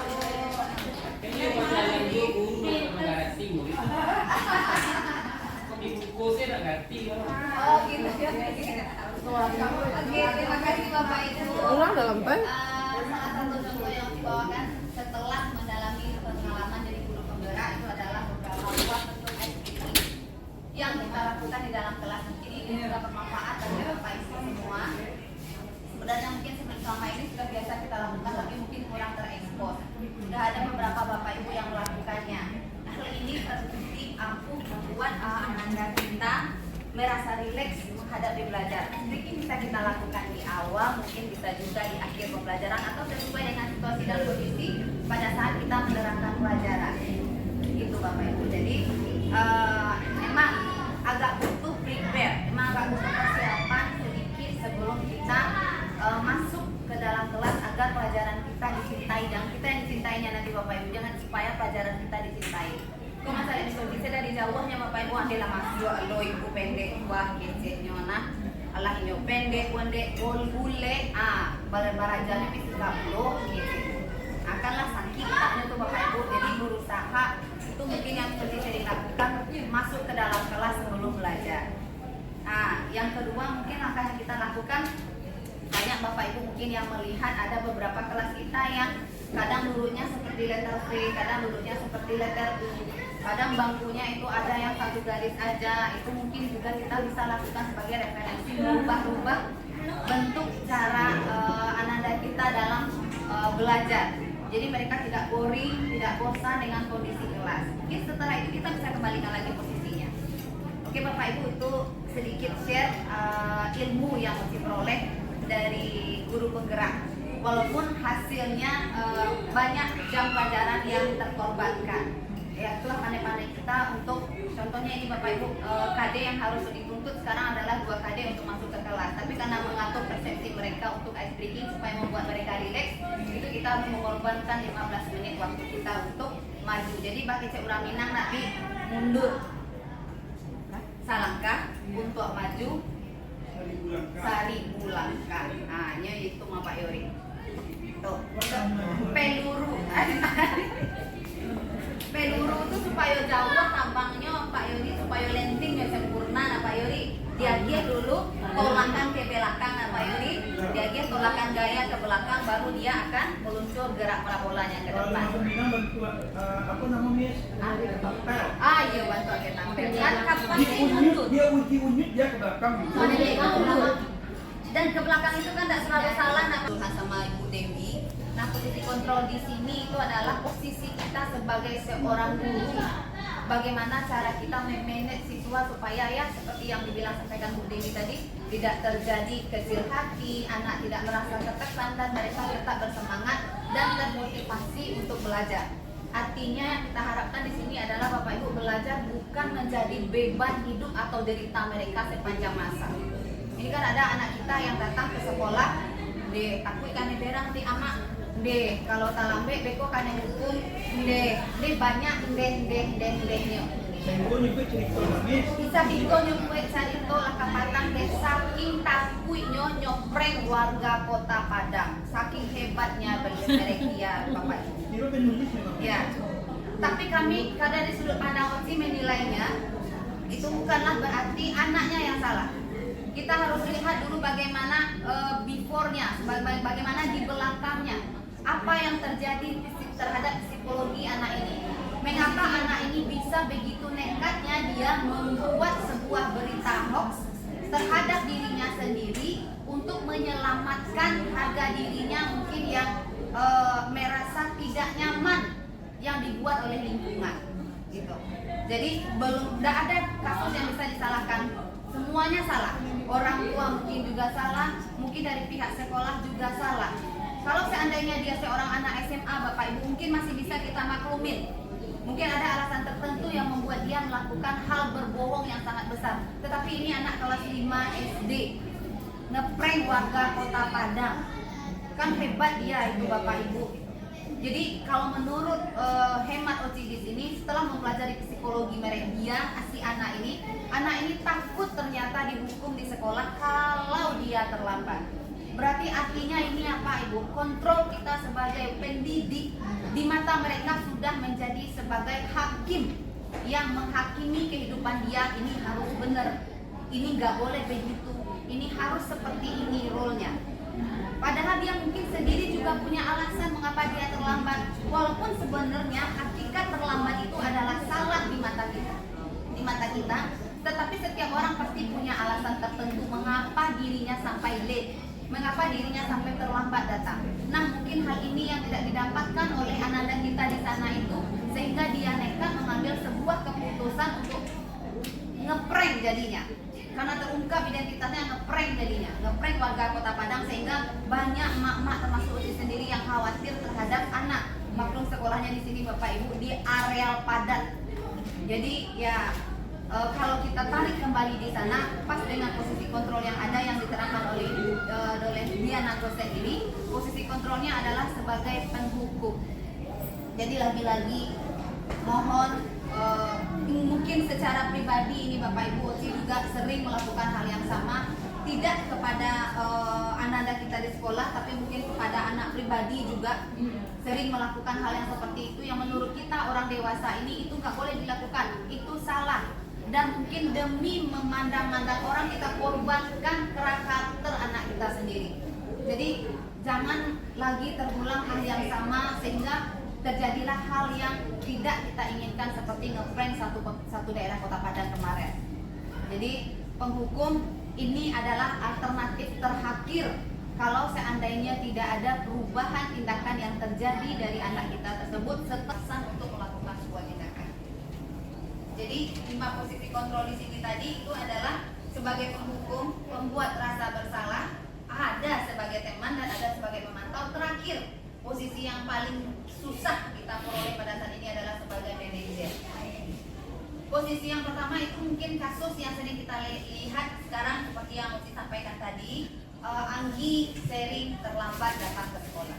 Aku yang paling banyak kasus anak Bapak Ibu sangat banyak sekali. Tapi yakinlah Bapak Ibu, anak norma di dalam dirinya bahwa jika saya terlambat, mungkin konsekuensinya pembelajaran saya akan tertinggal. Jika saya terlambat, bahwa waktu itu tidak akan pernah kembali. Jadi nilai itu yang akan kita tanamkan kepada anak-anak kita. Nah, sebagai penghukum di sini, karakteristik seorang pendidik yang menghukum itu mungkin ada suara tinggi. Kalau masalah si Anggi terlambat tadi, mata melotot, jari jemari menunjuk seperti itu. Dan pertanyaan yang sama juga dilontarkan oleh atasan kepada kita, bagaimana perasaan Bapak Ibu. Nah, gitu. Jadi mohon maaf sekali, di sini Oci berdiri bukan untuk menggurui. Bukan, Bapak Ibu pasti juga punya prinsip masing-masing, tetapi apa yang kami serap ini yang kami sampaikan. Jadi move on, maksudnya move on itu kita bergerak ke arah yang lebih baik demi anak bangsa kita sebagai generasi pelurus, bukan penerus Bapak Ibu. Kalau penerus nanti semuanya diteruskan, yang negatif diteruskan juga, yang positif alhamdulillah diteruskan. Jadi kita anggap dia sebagai generasi pelurus. Itulah tugas kita. Hasilnya nggak sekarang kita rasain Bapak Ibu, tapi berpuluh-puluh tahun yang akan datang mereka yang akan duduk di sini. Gitu. Kita lanjut sebagai penghukum juga di sini, hasilnya akan membuat anak tadi menjadi tertekan, anak tadi menjadi marah, anak tadi menjadi tidak percaya diri, dan anak tadi juga membuat rasa takut terhadap dirinya sendiri. Kasus yang terjadi, yang ngeprank Kota Padang tadi contohnya. Kelas 5 SD bisa membuat cerita rekaan yang membahayakan dirinya sendiri hanya untuk menghindari hukuman-hukuman yang diberikan mungkin dari pihak sekolah ataupun dari orang tuanya atau tekanan dari orang tuanya sendiri. Yang kedua itu membuat rasa bersalah Bapak Ibu. Ini ada juga tipe kita ini Bapak Ibu yang tidak menghukum, tetapi membuat anak merasa bersalah dengan kalimat seperti ini. Ibu sangat kecewa sekali dengan kamu. Lunak tapi nusuk. Gitu. Ibu sangat kecewa sekali dengan kamu. Berapa kali Bapak harus memberitahu kamu ya? Gimana coba kalau orang tua kamu tahu kamu berbuat begini? Nah, ini akan membuat rasa bersalah terhadap anak Bapak Ibu. Efeknya nanti ini juga tidak akan bagus kepada pembentukan karakteristik anak. Karakteristik Pancasila itu tidak akan kita temukan kalau seandainya kita membuat anak terus merasa bersalah dengan kesalahan yang dia lakukan. Kesalahan yang dia lakukan tadi kasusnya apa Bapak Ibu? Hanya terlambat. Untuk kasus kita Bapak Ibu, datang saja, mungkin kembali kita ke hakikat sekolah kita yang swasta. Mungkin datang saja anak kita ke sekolah sudah alhamdulillah. Dia membawa background latar belakang keluarga yang berbeda. Tidak sama mungkin dengan kita yang mempunyai keluarga cukup lengkap. Jadi ada beberapa anak kita yang datang, mungkin bisa kita perhatikan yang datang terlambat itu pasti mereka-mereka yang bermasalah dengan keluarganya. Jadi tugas kita di sini adalah untuk mengayominya, bukan membuatnya menjadi merasa bersalah, bukan sebagai penghukum, bukan sebagai pembuat rasa bersalah. Terus yang ketiga, ini sebagai teman. Ada lagi yang sebagai teman, Bapak Ibu. Sebagai teman ini bisa membuat anak menjadi ambigu. Kadang nanti anak berpikir, wah ibu ini bisa diajak sebagai teman, tetapi artinya nanti apa, dia juga merasa tertekan. Dengan kalimat seperti ini, ayo bantulah demi Bapak ya. Artinya apa? Dia melakukan itu masih terpaksa karena dia menghargai kita sebagai temannya. Berarti dia datang ke sekolah tidak demi kemauannya sendiri, tidak demi masa depannya sendiri, tapi demi kita yang ada di sekolah. Oke, yang lanjutnya, ayo ingat tidak bantuan Bapak selama ini sama kamu. Jadi kita memberikan sebuah bantuan, tetapi dengan harapan nanti anak itu membalas dengan tindakan kebaikan. Ini posisi sebagai teman ini Bapak Ibu. Yang sering mungkin ada beberapa yang kita lakukan di antara ini. Mudah-mudahan besok coba mulai berangsur-angsur untuk menguranginya. Ya sudah, kali ini tidak apa-apa. Nanti Ibu bantu bereskan ya. Seolah-olah dia berpihak kepada anak Bapak Ibu, tetapi juga nusuk pribadi dan karakter anak. Hal negatif dari posisi teman adalah bila suatu saat guru tersebut tidak membantu, maka murid akan kecewa. Nah, di sini hal negatifnya yang kita lihat. Saya pikir Bapak Ibu teman saya, itu dia pikir gitu. Jadi saya pikir dia berpikir bahwa kita itu berpihak kepada dia, ikut dengan dia. Tetapi ternyata suatu saat nanti itu tentu kita kembali ke aturan dasar. Nah, posisi ini akan membuat karakter siswa menjadi tidak bagus. Kita lanjut, Bapak Ibu, sebagai pemantau. Nah, kalau sebagai pemantau, ini sifat kita mengandalkan statistik atau data-data yang pernah ada. Contohnya, mungkin dengan adanya buku absensi, mungkin dengan adanya absen keterlambatan. Nah, ini posisi pemantau ini Bapak Ibu. Jadi ada absensi kita selama ini, dengan nanti kita balikkan kepada dia, tengoklah ini absen kamu udah berapa kali ini? 80% baru boleh ikut ujian. Ini pemantau Bapak Ibu. Iya, ada agenda, ada catatan kecil. Ini boleh karena dia berada di posisi yang keempat. Tidak sebagai penghukum, tidak membuat rasa bersalah, tidak sebagai teman, tapi sebagai pemantau. Artinya apa? Dia mungkin akan lebih sedikit sadar. Oh ternyata iya, dia masuk dengan ibu ini dari 10 kali absensi, sudah 8 kali loh Kak Adil. Jadi ini adalah data statistik yang kita lihatkan bahwa realnya dia seperti ini. Ini boleh. Tetapi masih belum jelas juga. Ketika posisi ini kita jelaskan mungkin di depan teman-temannya, atau di depan kerabatnya, atau di depan yang membuat dia merasa down. Jadi untuk posisi pemantau ini mungkin sarannya panggil. Nah, dipanggil, kita lihatkan kepada mereka, lah ini loh kondisi realnya yang pernah kamu jalani selama bersama ibu. Gitu. Jadi kita kembalikan, ada peraturannya apa yang telah kamu lakukan, dan bagaimana sanksi dan konsekuensi jika kamu terlambat terus-terusan. Nah, ini mungkin aturan sekolah.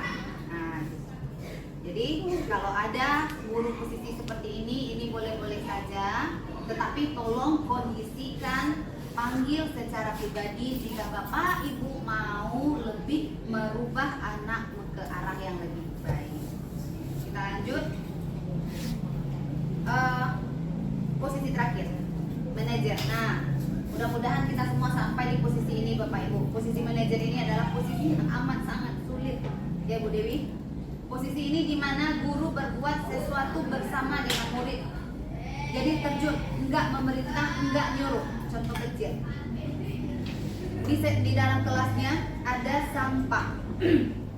Woi. Tuh, Bapak. Ibu-ibu. Kan seperti itu Bapak Ibu, itu masih memerintah. Tapi kalau seandainya Bapak Ibu yang memposisi sebagai manajer datang dulu, ambil sampahnya, buang. Kira-kira dia ngapain?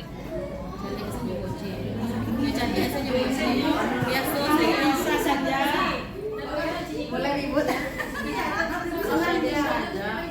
Sedangkan dan lancar mana tahu dulu. Maaf, kiko kesian soalnya. Iya. Dia selalu sebut berarti hebat kita Bapak Ibu di guru swasta ini. Jadi PR kita bersama. Kami di sini menyampaikan bagaimana. Kami yakinlah Bapak Ibu mereka pasti punya perasaan. Tidak semua anak kita yang seperti ini. Tidak semua anak jalan yang seperti itu Bapak Ibu. Iya. Yuk. Nah, solusinya bagaimana Bapak Ibu? Solusinya bagaimana? Kita kembalikan lagi ke keyakinan kelas yang disampaikan Bu Dewi tadi. Makanya setiap kita sediakanlah dulu waktu untuk masuk ke dalam kelas itu 5-10 menit untuk buat keyakinan kelas. Keyakinan kelas ini tidak ada hukuman ya Bapak Ibu. Keyakinan kelas tidak harus banyak listnya. Cukup beberapa item saja yang bisa dan mampu mereka lakukan untuk everyday, every time, everywhere. Ya. Boleh Bu Dewi? Ya, mungkin menambahkan dari keyakinan kelas yang saya sampaikan tadi. Jadi mungkin keyakinan kelas ini tidak mengurangi kita untuk emosi karena sudah kita pajang ke papan tulis atau ke dindingnya, ke dinding kelas. Jadi kita tidak perlu banyak omongan, cuma tunjuk saja. Kira-kira keyakinan kita nomor 2 itu apa, Nak? Nah, misalnya kan tentang sampah, tentang ini. Nah, mereka tinggal mungut karena mereka sudah tanda tangan di sana semuanya, tinggal mungut dengan entengnya. Jadi kita tidak perlu omongan banyak lagi. Nah, mungkin itu yang saya tambahkan. Ya, silakan ini. Mungkin kalau salah kita rubah, ya kan kita pertahankan. Pada dasarnya kalau saya, mungkin baru tidak tahu, saya memang dipajang di dinding. Nah, saya cuma tinggal bilang mana, anak sekarang Bu Dewi, kita suruh ambil sampah pun, kalau nggak disebut namanya, tidak akan bergerak. Tapi kalau udah kita sebut nama satu orang saja, itu tipe anak kita sekarang. Jadi bagi saya berikan itu, nanti saya kasih saran lagi, kalau enggak juga pada lapisan dimana lebih belum saja, kita sudah sepakat. Jadi saya kalau masuk lokal tuh, udah saya lakukan beberapa lokal. Satu saja penuh sampah di lokal kalian, rata semua 500 dan tidak dijadi orangnya. Itu satu ya Bu Yeli. Nanti duitnya jadikan untuk kebutuhan lokal kalian. Sudah saya lakukan. Kira-kira hal seperti itu salah nggak? Kalau salah nggak ini salah ya deh. Ibu Oti atau Ibu Demian karena Dewi sendiri, si Uti sendiri membuktikan. Saya datang dia bertebaran lari cari sampah Yati. Karena rasa takut. Itulah makanya apa yang terjadi di anak, takutkah atau sedang memahami? Takut. Saya sudah memahami Yuni. Bisa saya jelaskan ini. Oke, yang disampaikan Ibu Yuni memang kita kembali ke lingkungan kita. Memang lingkungan kita, anak-anak kita ya seperti itulah yang sama-sama kita pahami. Perlu ada paksaan, perlu ada mungkin tindakan hukuman, tindakan keras seperti yang dikatakan Ibu Yuni. Dan mungkin memang itu ada kalanya berhasil, Dan saya sendiri juga, Bapak Ibu ketahui, mungkin saya juga termasuk guru yang tegas, Pak Nok ketawa. Mungkin dulunya saya memang ada cubitannya, ada ininya. Nah, tapi mohon maaf, setelah apa yang kami terima, ternyata hal tersebut itu salah Bu Yuni. Salah. Jadi artinya seperti ini. Kita memang di awal pembelajaran kepada siswa itu memang harus ada komitmen. Komitmen bukan lahir dari kita guru, itu yang salah. Selama ini kita yang melahirkan komitmen, sekarang mereka yang melahirkan komitmen. Jadi mereka ikhlas untuk menjalankannya. Jadi apa yang Ibu Yuni jalankan mungkin meminta denda kepada siswa. Kalau memang itu sudah lahir dari mereka, Komitmen adalah setuju orang tuanya. Ya, memang lahir dari mereka sendiri. Saya ikhlas. Kapan perlu kita voting dan tanda tangan. Tapi kalau yang cuma angkat tangan, kita yang menegaskan angkat tangan mungkin kurang dari separuh dan kita tegaskan itu tidak. Dan sekali lagi lahirnya dari mereka, bukan dari kita. Kalau sampahnya banyak berserakan, kira-kira bagaimana? Nah, lahirnya dari mereka, Bu, awak gikuan saya, Bu, awak gikuan saya, Bu. Bukan lahir dari kita, bukan denda 500 setiap ada ketemu sampah di bawah mejanya, denda 500. Kalau lahir dari kita itu namanya paksaan. Itu yang tidak boleh kita sebagai lokal saya Bu Dewi yang dipuji orang tua. Ya, orang tua tidak ada termasuk di dalam kelas kita ini yang menjalankan sehari-hari adalah anak kita. Berarti yang orang tua nanti dia melapor ke orang tuanya. Iya, kan tidak enak. Iya, gitu. Orang tua di rumah hanya mendengarkan apa yang dikatakan siswanya, sementara yang tertekan di kelas adalah anak-anak kita.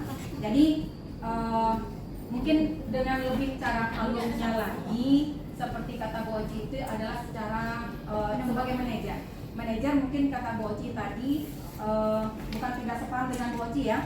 Bu Oci, kita yang pergi mengambilnya, kita yang mengambil sampahnya, mungkin kita tukar yang seperti itu. Karena kita tahu anak-anak kita ambil yang mereka geserkan kakinya, kita ambil sapu di belakang lemari untuk menyapu terasnya, mereka memandang saja, seperti itu yang sudah kita alami. Nah, mungkin kata-katanya kita tukar lagi, kata-katanya seperti ini, mempersilahkan dengan hormat.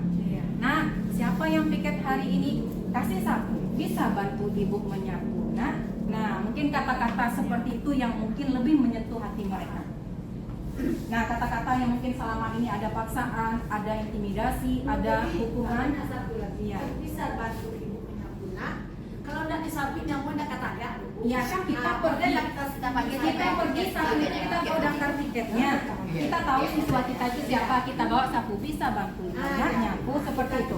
Dengan kata-kata yang tidak, oh siapa yang piket ini? Kalau saya sering seperti itu. Kok siapa yang piket dari kau? Kenapa tidak menyapu? Kenapa terasnya masih kotor? Itu sering saya lakukan. Nah, tapi sekarang memang setelah kita terima hal yang benarnya memang harus kita robah kembali supaya terbentuk lingkungan yang positif di sekolah. Bu Uci, maaf Bu Uci, Kita sama-sama belajar. Kita sama-sama belajar ya Bapak. Iya, boleh Pak Amin. Dewi, kalau bicara menambah Jena, siapa yang mau anak ibu, saya tambah nilai. Siapa yang rajin, saya tambah nilai. Itu saya sering. Jadi pernah tambah nilai Bu, betul. Ya, berarti di sini udah ada Bapak Ibu yang menjalankan bentuk-bentuk keyakinan kelas. Tetapi sekali lagi ditekankan dan garis bawahi Bapak Ibu, keyakinan kelas itu lahir dari mereka sendiri, bukan aturan yang kita terapkan 1, 2, 3, 4. Jadi nanti jangan sampai kita bikinkan motivasi buat mereka, tetapi lahirnya dari kita dan mereka terpaksa menyetujuinya karena takut mungkin atau karena takut nilainya dikurangi. Jadi kalau seandainya hal yang sudah kita lakukan, sekali lagi intinya kita bawa mereka berbicara, kita bawa mereka berdiskusi untuk melahirkan keyakinan kelas sesuai dengan yang mereka inginkan. Endingnya nanti pasti kita luruskan kembali dengan pemilihan kata-kata bijak yang lebih bagus. Jadi tidak memerintah tetapi mengayomi, tidak memerintah tetapi menarik, mengajarkan. Itu mungkin kira-kira Bapak Ibu. Ya, Bi? Mungkin menambahkan apa yang disampaikan oleh Bu Uci tadi, memang sangat hal itu sangat kita pahami. Bahwasanya dalam pendidikan itu butuh proses. Ya, kadang-kadang sebetulnya kita selaku pendidik mungkin kadang-kadang tak sabar saja menunggu, atau kita malas memberikan stimulus atau motivasi kepada anak itu, sehingga kita ketika kita meminta sesuatu, anak-anak itu yang kita inginkan cepat. Tapi sebetulnya bukan itu yang kita harapkan, tapi dia berproses sehingga menjadi sesuatu pemikiran bagi dia. Kalau seperti ini tak pantas ya, kok guru pula yang mengambil sampah. Nah, jadi persoalannya sekarang mungkin yang ada dalam kepala kita, kita mengajar ini harus tercapai cepat. Pokoknya ilmu itu harus bisa anak-anak menyerap. Tapi di balik itu kita tidak memahami bagaimana proses yang terjadi pada diri anak itu. Kita tidak mau bekerja seperti itu. Ya, karakternya seperti apa? Oke, hari ini kita mengajar, dapat semuanya, nilainya bagus, segala yang kita berikan dapat. Tapi di balik itu nanti bagaimana nanti proses karakternya itu seperti apa dia memahami. Nah, jadi itulah yang harus kita kedepankan dari program pemerintah, bukan mengedepankan lagi tentang dapat materinya, ya kita memberikan nilai yang bagus, tetapi di balik itu bagaimana dia punya karakter, muncul kesadaran dalam dirinya, itu yang harus kita anjurkan. Apa yang disampaikan oleh Bu Yuni itu sebetulnya itu ada banyak, cuma di sisi lain dia akan pilah-pilah dia. Nah, itu yang muncul nanti itu. Ketika dengan Ibu Yuni muncul, saya di Mukulkal, ini Bu Yuni. Ketika muncul Pak Noh, santai aja lah, apa itu damai. Bisa kan? Jadi itu yang terjadi, bukan dia memiliki karakter kepada semua orang atau semua terpilih saja. Memang mantap.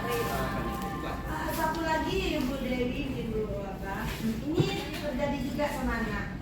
Dia udah diproses terlambat di sini. Sampai di sana kan saya tanya lagi, kenapa anak ibu terlambat? Jawabnya, tak lama ini Bu. Tapi saya ada toleransi 20 menit mabuk. Jadi anak-anak kok mencari itu dari senada. Toleransi itu hanya diberikan bagi orang punya kendala. Contoh, bocor dan di jalan. Iku nggak ada lagi bu, supaya nongkrong sini nanti merokok. Ada 20 menit baru masuk. Betul gitu ya. Jadi anak aku capek berbuang sakit nah manggil lagi. Itulah apa nyampe sampai payari kok anak lagi. Aku lah berpikirnya anak toleransi dong dia untuk ini mabuk. Hanya pakai itu sambil ini banyak lambat. Karena kadang-kadang nak masuknya tujuannya dia. Tujuan 22 baru masuk ke kali. Itu nara kedua dari mulut mereka. Akhirnya bagaimana kita bersikapi seperti itu? Ya, terima kasih Bu Yuni. Mungkin yang dibilang sama Bu Yuni itu jadi PR bagi kita semua, Ananda, karena kita kan emang luar negeri. Jadi mungkin agak berbeda dari dalam negeri. Beragam bentuk karakter atau watak Ananda kita di sekolah sesuai dengan mungkin kepribadian dan keluarga yang dibentuknya masing-masing. Jadi mungkin intinya begini Bapak Ibu, berpandai-pandai kita dengan anak dengan catatan tidak menyudutkan dan tidak sebagai penghukum. Mungkin begitu saja Bapak Ibu. Dan berilah anak ruang di antara kita untuk bisa mereka menyampaikan pendapat, untuk bisa beropini dengan kita apa yang mereka inginkan. Itu sebagai bahan refleksi diri juga, mungkin sebagai kita guru kan tidak selalu benar Bapak Ibu. Dan sekarang guru itu Google pun bisa jadi guru. Iya kan Bapak Ibu? Jadi hati-hati nanti posisi kita bisa tergeser. Nah, jadi sekarang intinya mungkin yang bisa kita ambil, berpandai dengan karakter dan watak anak sesuai dengan lingkungan yang kita ajar, tapi dengan tetap tidak memojokkan, tidak sebagai penghukum, sehingga membuat situasi dan kondisi anak menjadi nyaman, semangat dan termotivasi untuk belajar. Sekali lagi Bapak Ibu, mungkin bukan kita mengenyampingkan hasil, tetapi cobalah melihat proses yang terjadi. Gitu Bapak Ibu. Jadi kalau prosesnya bagus, mungkin insya Allah hasilnya ngikut.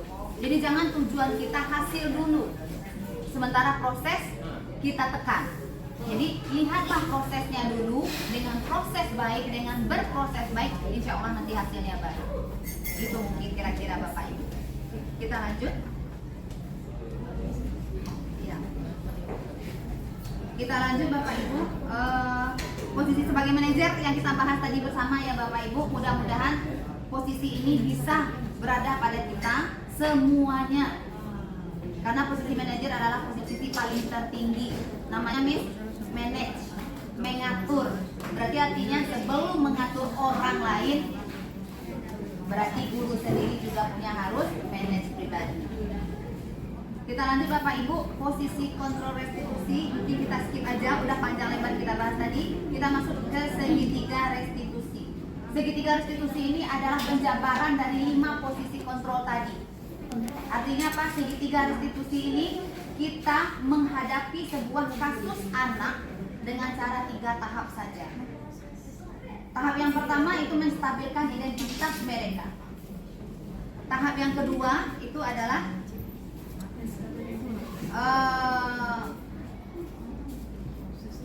validasi tindakan yang salah. Tahap yang ketiga itu adalah menanyakan keyakinannya kembali. Jadi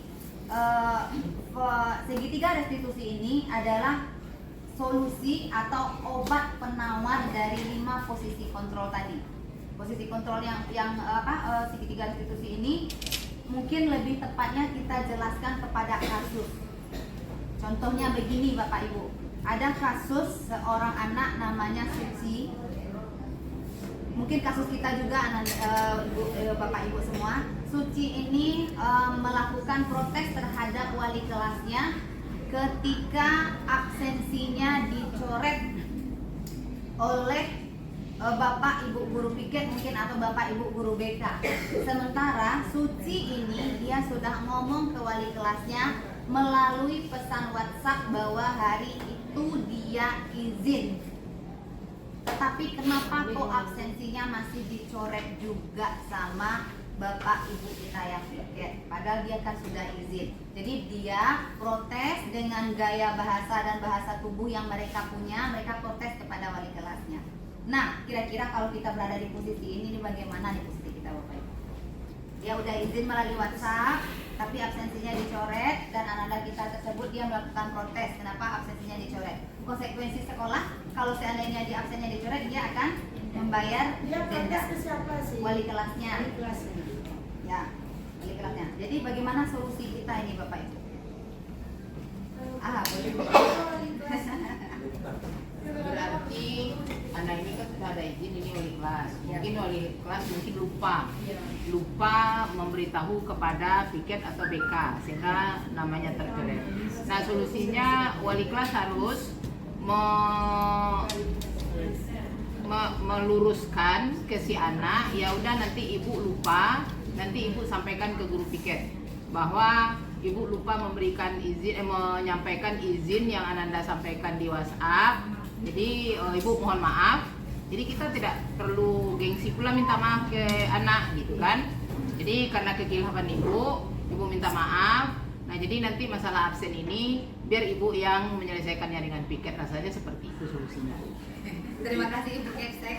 Mungkin Bapak Ibu ada yang lain. Assalamualaikum warahmatullahi wabarakatuh. Waalaikumsalam. Lengkap apa studi kasus ya? Ini studi kasus. Iya, studi kasus. Jadi proses studi kasus itu adalah dia mempelajari kasus dulu, baru kasusnya dibahas, dibedah. Jadi artinya kalau itu prosedural, absen anak ada melalui WhatsApp, kemudian linknya kemana? Linknya harus ada outputnya ke wali kelas ataupun ke pihak-pihak yang berkepentingan, dan itu dipaingi oleh suatu peraturan. Jadi kalau itu ada peraturan, ada progres dan linknya untuk dilaksanakan dan ada sanksi. Nah, jadi pola inilah yang penting karena sistemnya bukan lagi sistem pribadi antara excuse me tidak ada dalam lembaga, tapi yang ada adalah peraturan, bukan maaf tapi adalah aturan. Jadi konteksnya ini ketika kita menghadapi kasus ada payung hukum atau aturan yang membuat itu akan terlaksana dengan baik.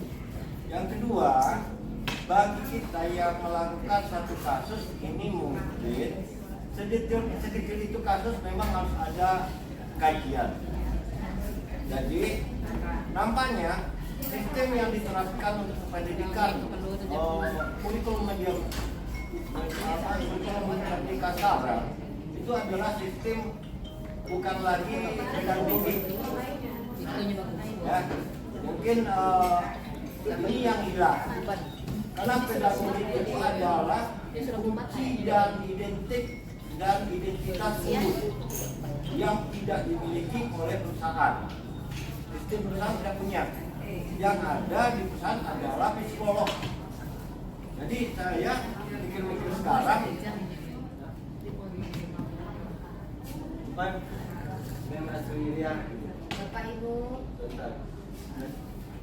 Jadi yang ada sekarang saya curiga ataupun seuzon mungkin, tapi juga berpikiran positif. Kalau seandainya dunia pendidikan Indonesia akan diterapkan sistem perusahaan, itu ada satu hal yang akan menjadi inti adalah mempekerjakan pekerjanya dengan upah murah dan kerja berat. Kemudian memanipulasi objek. Kalau pendidikan objek sudah jelas sesuai. Jadi objek ini akan diarahkan sebebasnya, tetapi itu akan menjadi objek bukan subjek. Mereka akan dikendalikan dengan apa maunya terserah. Itu masalahnya. Kalau ekonomi ya serahkan ke pasar. Jadi kita menghamba kepada pasar. Ekonomi Indonesia, gaya kepemimpinan Indonesia sekarang menghamba kepada pasar. Apa yang terjadi? Silakan kita ikut. Yang akan memegang tampuk otak intelektualnya adalah bergerak. Aktor intelektualnya adalah sekarang kalau kita sadari adalah pengusaha. Yang hilang sekarang adalah pendidik.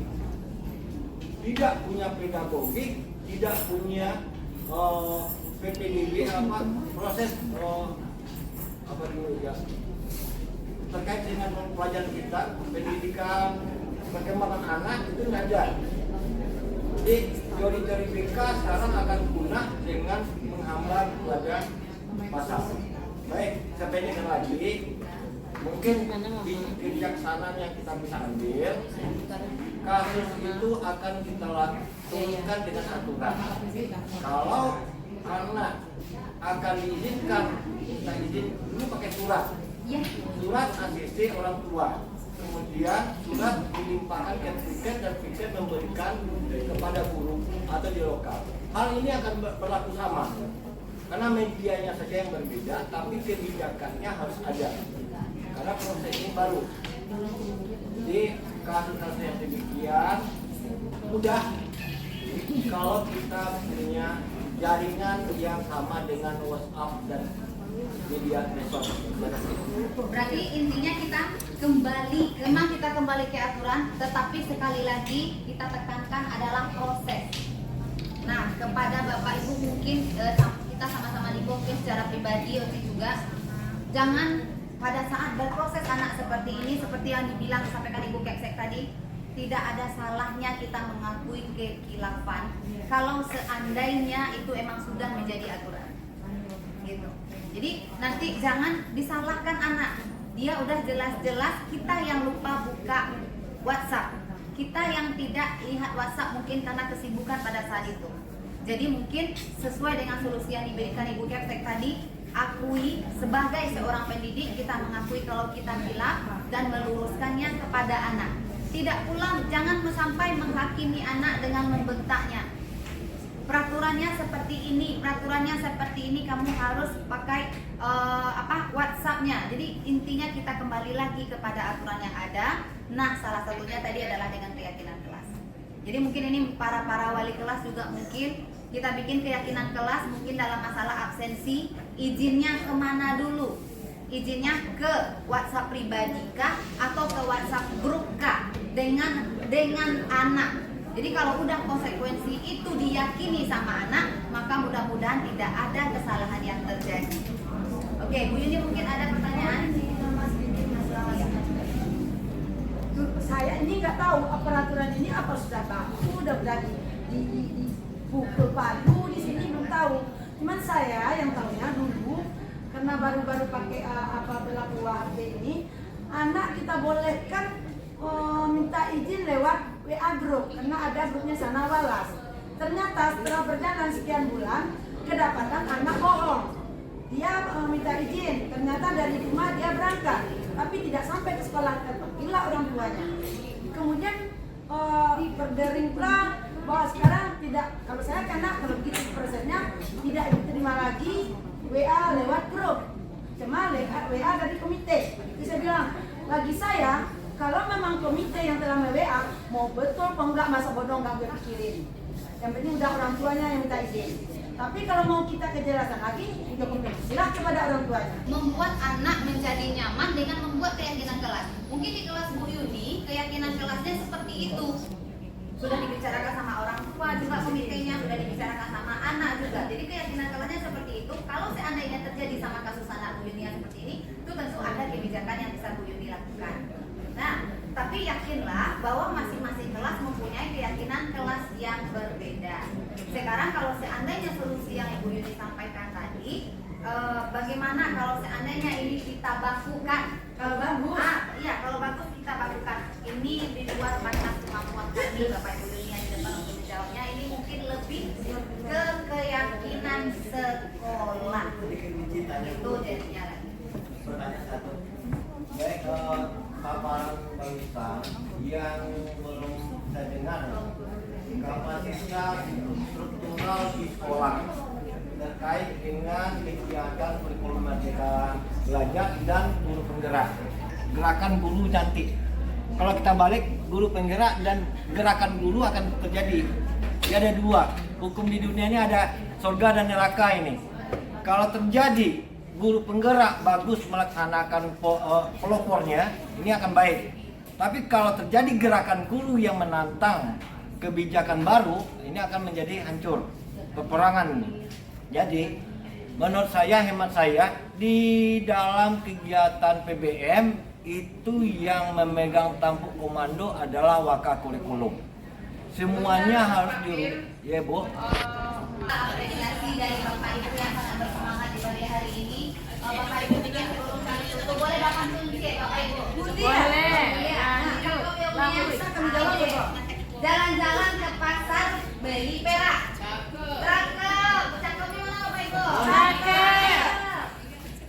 Lebih indah kalau ditambah dengan mutiara. Cakep. Kunci cakep. Demikianlah sosialisasi dari kami calon guru penggerak. Cakep. Semoga budaya positif berkembang di SMA Kartika. Terima kasih Bapak Ibu. Karena lu muncul dari hati, ulang sekali lagi. Tak kompak dong. Dia dari hati. Oh, kita dari hati. Dari hati. Cakepnya, melayaknya cakep. Atau tadi tuh buat si cakep. Oke, kita ulang sekali lagi Bapak Ibu. Ice breakingnya wa ulang atau pantunnya wa ulang Bapak Ibu. Ya. Jalan-jalan ke pasar beli perak. Cakep. Lebih indah lagi ditambah dengan mutiara. Cakep. Demikianlah sosialisasi dari kami calon guru penggerak. Semoga budaya positif berkembang di SMA Kartika.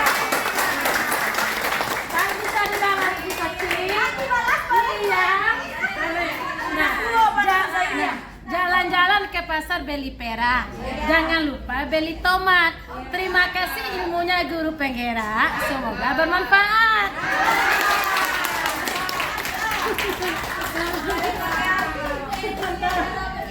Jadi dulu persiapkan dulu nih. Kami tutup dengan Assalamualaikum warahmatullahi wabarakatuh.